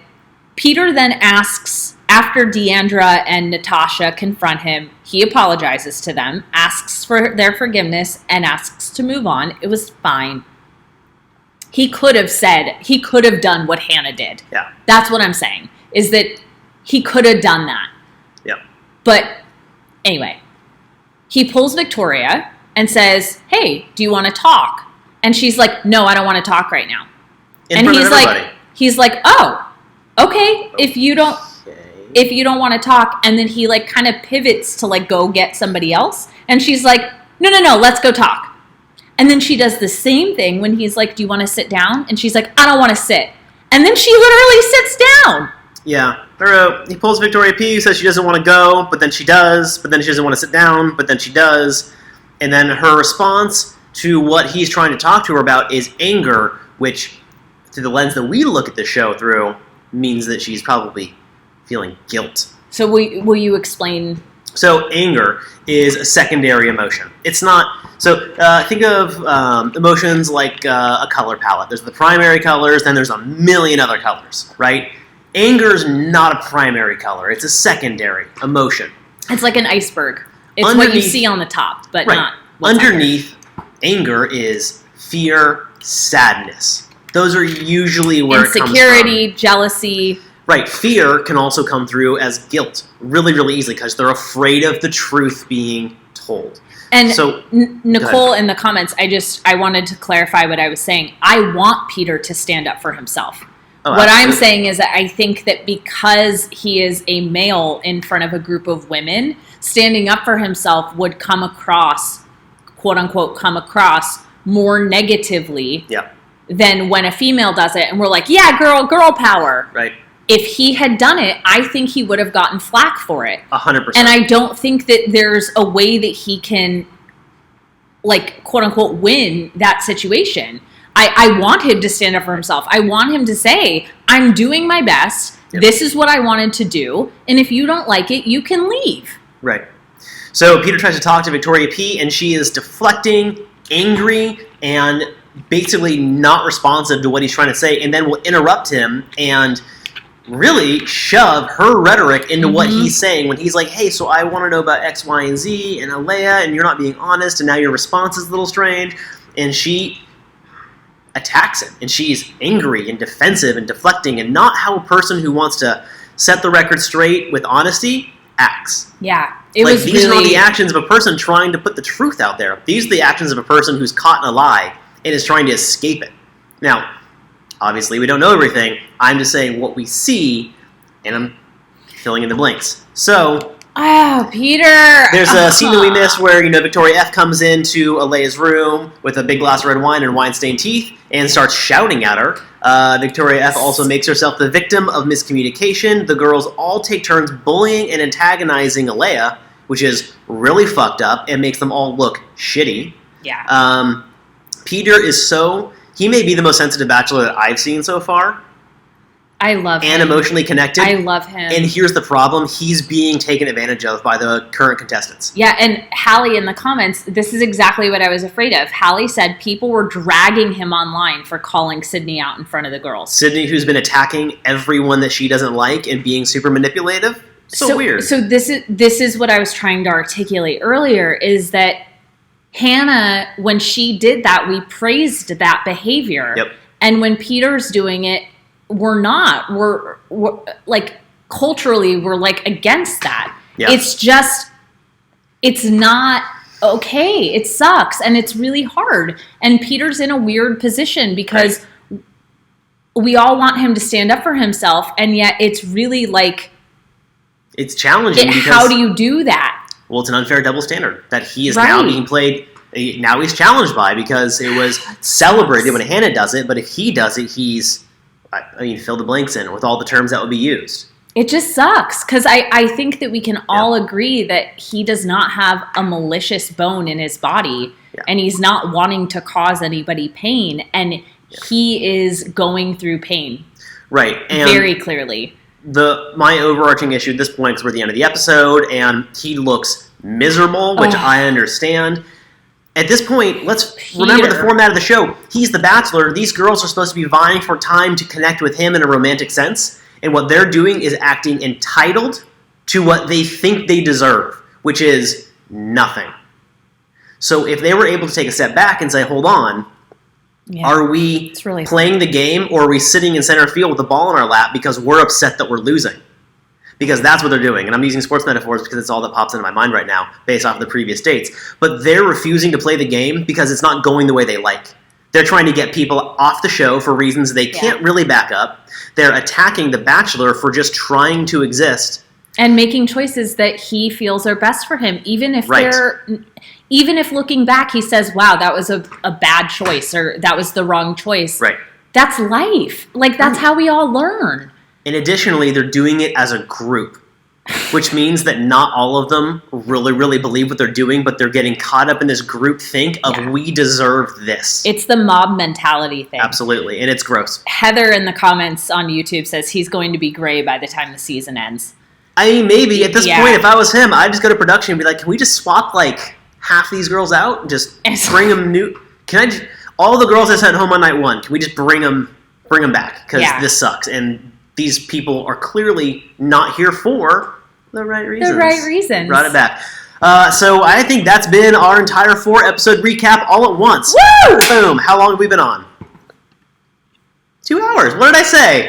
Like a minute over. All right. So friends, thank you for watching so long. If you're still live with us, if you are subscribed, share it with your friends. If you're not subscribed, subscribe and press the bell if you're on YouTube for all the notifications when we go live every single week. You can tag us on Instagram or on there. Hang out with us on our personal accounts as well. It is so wonderful to meet so many new people who are here, and also to see so many familiar names and faces in the chat.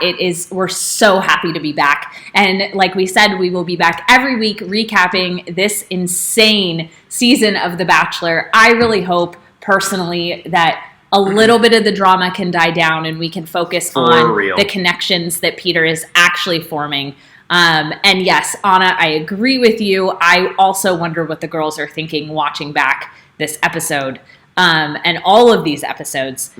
Thank you all so much. Don't forget to leave a comment, like this video, subscribe to the podcast, leave us a review, tag on Instagram. All of the love helps. All the places. We love you, because without you, we couldn't do this. So thank you so much. We're happy to be back, too. Thanks, everybody. Thank you. And thank you again to Stand Up New York for having us on this amazing stage that so many incredible performers and comedians have been on. And now us. With that, this has been the first episode of The Right Reasons, and we'll see you next week. Season 4? Bye.